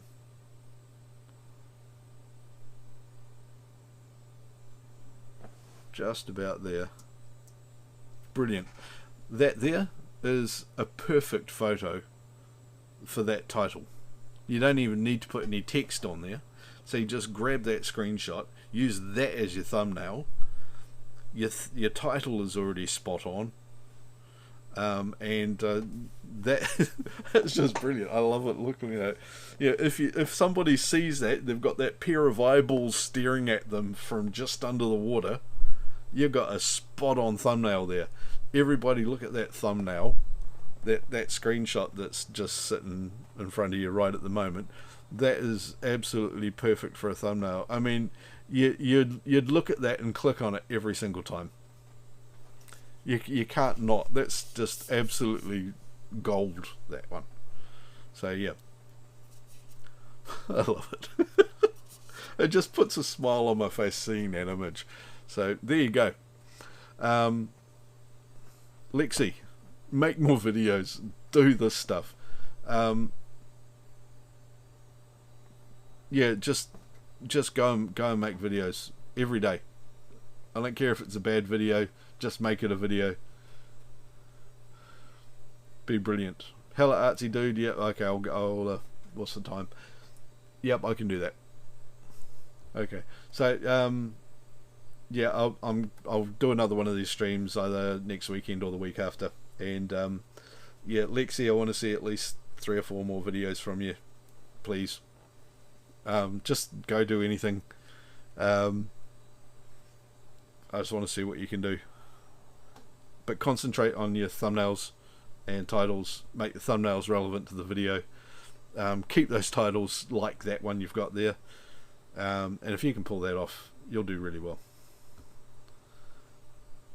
And have an awesome channel running before you leave school, so you never have to go do a fucking day job. That's the goal. Right. Tubebuddy, yeah, everybody should get Tubebuddy. There's no excuse for not having it. Okay. And this will be the last one I look at, which is going to be Hella Artsy Dude. Just let me, because then I've got to go start cooking some dinner. Because Pam knows that Flick will get hungry and I'll end up dead. Well, not really, but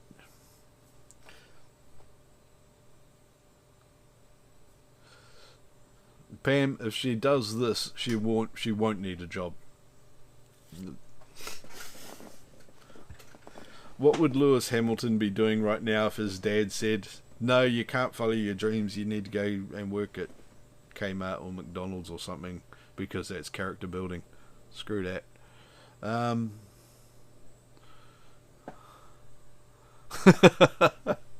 Okay. Hell, artsy dude, I love the fact that you stole that.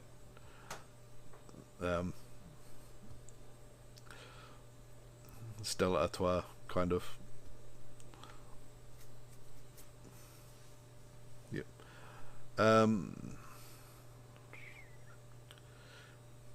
Right, what do we got here? Let's have a look-see at this one. This is kind of okay, you can get away with it, but generally speaking, I would say don't push people to subscribe. Don't put big, please sub, please click things and da-da-da. I used to do it as well, and it never fucking worked. If you put all that stuff at the beginning of the video, you're going to see on your retention graph that it goes and then nothing. Your retention will just bottom out, and you'll lose like 80% of your viewers in the first 10-15 seconds. Just go straight into your video content. You don't need to ask people to subscribe. If you're going to do anything, you can use just a small bug or an overlay animation or something like that. If you have a look through my videos, you'll see about putting a small subscribe thing on. I'll try to find a link to it and add it to the description later. But if you get straight into your video straight away, don't worry about putting up a big advertising thing at the front. You're just going to put people off. Don't beg for subs. If they're going to subscribe, people know how to do that one. If you want to ask people to subscribe, then do it subtly, by just click on that button down there, by the way, if you want to support the channel and something, but build it humorously into the content. Mr. Beast does it well, like it says, by the way, if you, it's sort of thing like, if you want me to do this, then hit that subscribe button or a like, and PewDiePie does it really well as well. They build it into the content in a humorous way, and it's just a giggle and doesn't put people off. If you start sounding needy, saying, please subscribe to me or the whole world's going to explode kind of shit, then people are just going to click away and not watch your videos.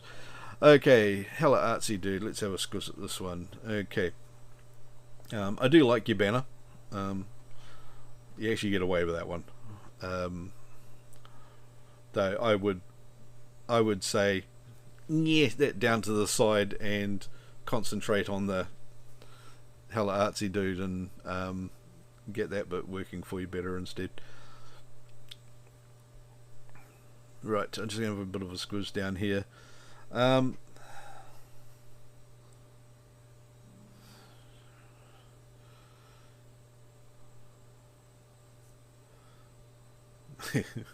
looks like behind my desk. Yeah. It doesn't matter how much cable management you use, that's always going to end up behind your desk for some reason.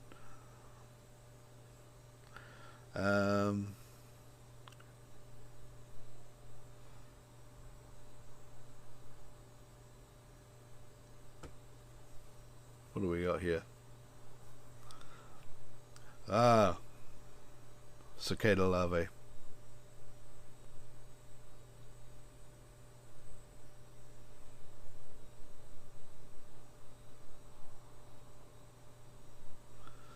That's actually bloody hard to find because they come out so rarely, eh? That's fantastic find. I love bugs. The thumbnail on that one is really good, but it was a little bit hard to see. What I would have done is sort of zoomed in a bit more, but that's just personal preference. I reckon what you've got there is fantastic. Some of these are a little hard to tell what they are. Oh, okay, that's a...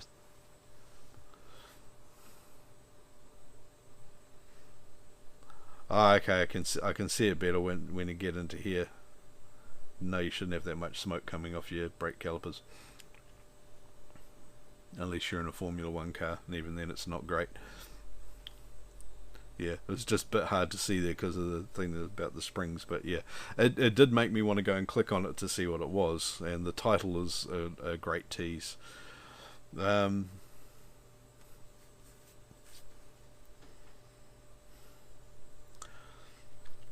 Stuff like the Fat Thursday ride, that's actually a cool image, though I think that's just a screenshot off the... I think that may have been just an auto thumbnail at a guess.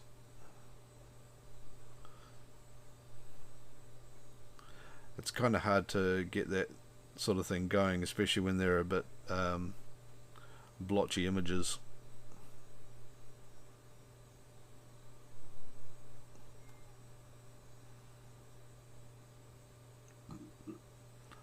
I would have a rough guess saying that you're using an older version GoPro or maybe a Sony Action Cam on there. Some of the images are really good, some of them are a bit noisy down in the bits and pieces. If you're going to use something like this for a screenshot, it would be great if you were following another bike close, so it gave some context to it.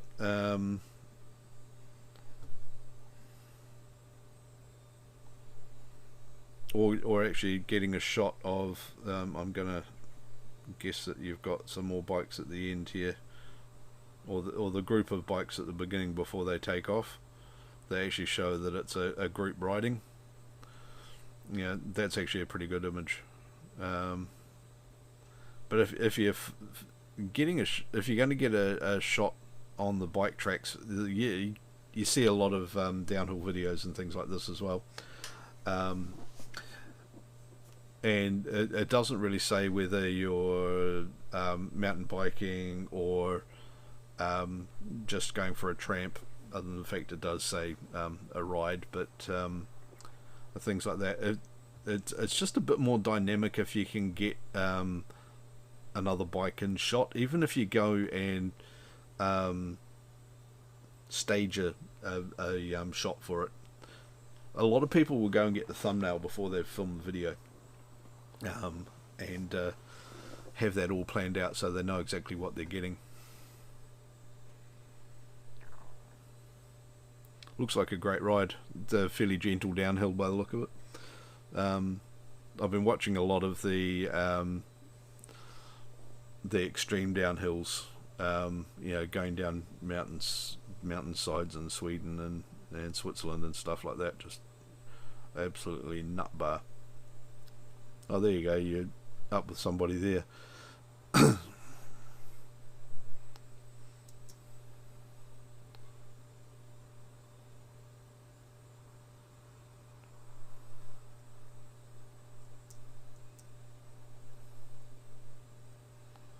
Almost caught up with them.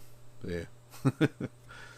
But if you can get a shot that's got somebody else sort of just ahead of you in frame, so it gives some context, or get somebody, or put your camera down and just start riding slowly past it so you can get a decent frame. Yeah, that's a really good thing to do. And just a little bit more effort. It only takes about 5-10 minutes to get something like that, and makes a huge difference. What else we got in here?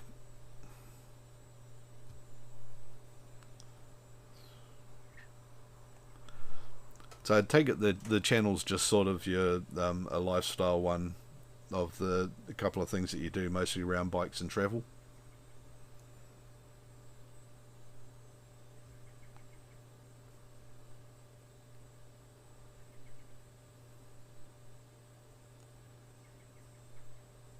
This is a good thing to do. ASMR mountain biking. Yeah, you could be onto a good thing there. What I wouldn't do is use the symbol in the word snow, because YouTube's not going to read that as snow. I can see what you're doing.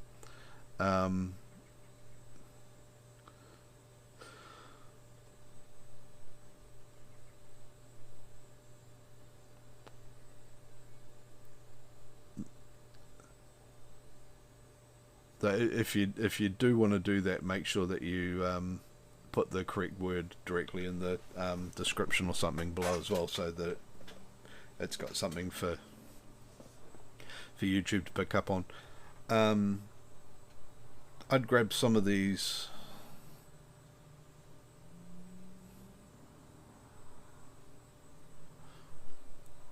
Grab a short clip from some of these things as well, like this here, or a scan of the bikes getting ready, and use that as a short to push towards these sort of things as well.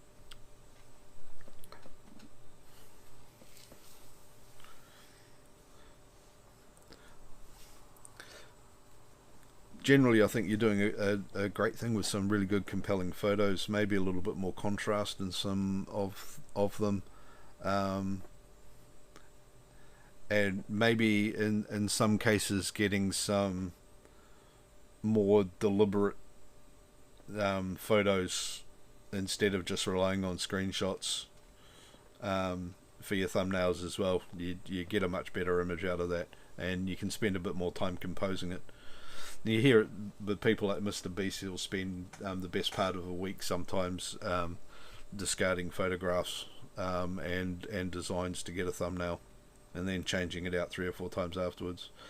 The 40 questions challenge, that's cool. I like the image behind that, but the title is really low contrast and really hard to read, and also crosses over your face there.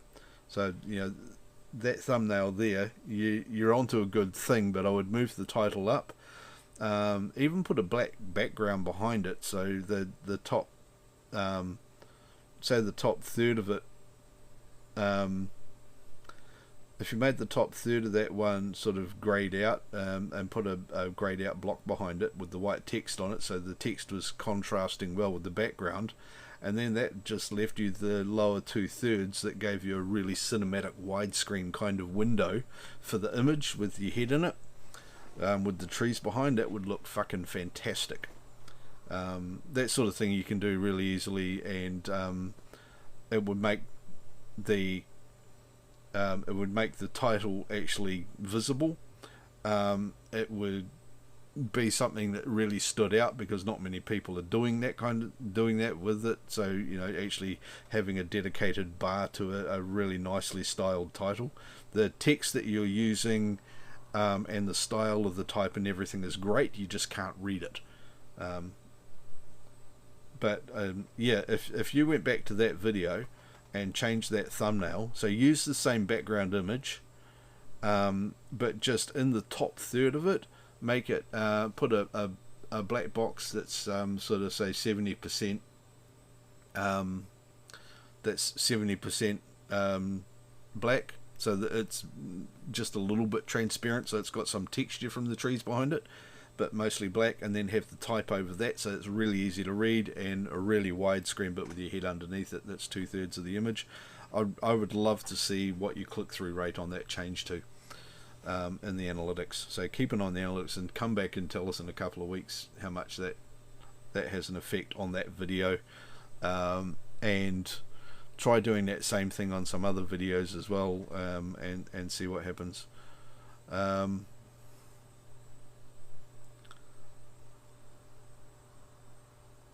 What else have we got here? Yeah, I reckon if you did that and use that type style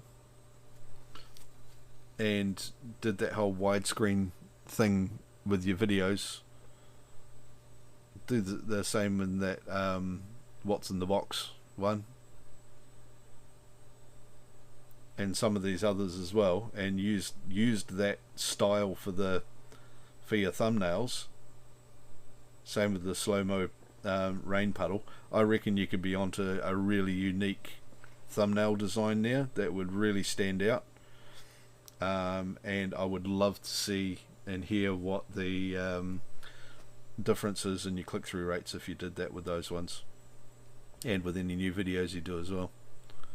Anyway, that's been a hell of a lot to look at. Hey Danny, how's it going, brother?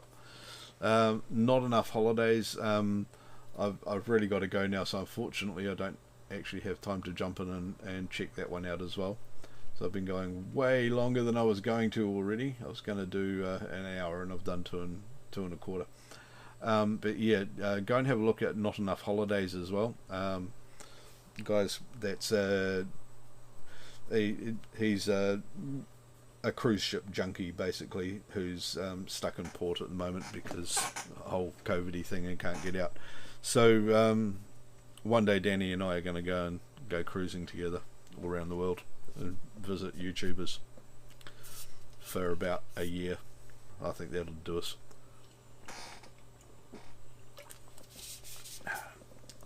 Anyway, there'll be a lot of cruise ship videos and a lot of experiencing other communities and people kind of videos as well. Anyway, thank you all very, very much for hanging around and sticking on and watching the stream and all. I'm going to be doing more of these more regularly, so I'll probably hook up another one for next weekend. The time might be a little bit variable depending on what sort of noise my neighbours are making when it comes to their building projects and things like that. I'm also going to be getting back into the Tim Plays Games videos, so I'm going to be trying to get at least 2 or 3 of those up a week. They're going to be fairly erratic, of course, but you get that. And if you keep an eye out and keep an eye on this channel, make sure you subscribe, by the way. There'll be a video popping up in the next 2 or 3 hours about how to not completely fuck up shooting a wedding. So there's a lot of people who are getting into wedding videography and photography at the moment, because for some reason over COVID, a lot of people have been stuck at home and now they're getting married, and a lot of people getting out, and a lot of people have been asking me about how to, what do they need to know to go and do wedding videos and wedding photos. So I've made a video that covers all of that crap. So that'll be coming up in the next couple of hours. I'm just partway through the edit on that one at the moment, so keep an eye out and come and watch that later on this evening. And I will do this again next weekend. I'll set something up soon so you can go and hit that reminder button. And thanks for sticking around, and I'll see all of you later on. Bye.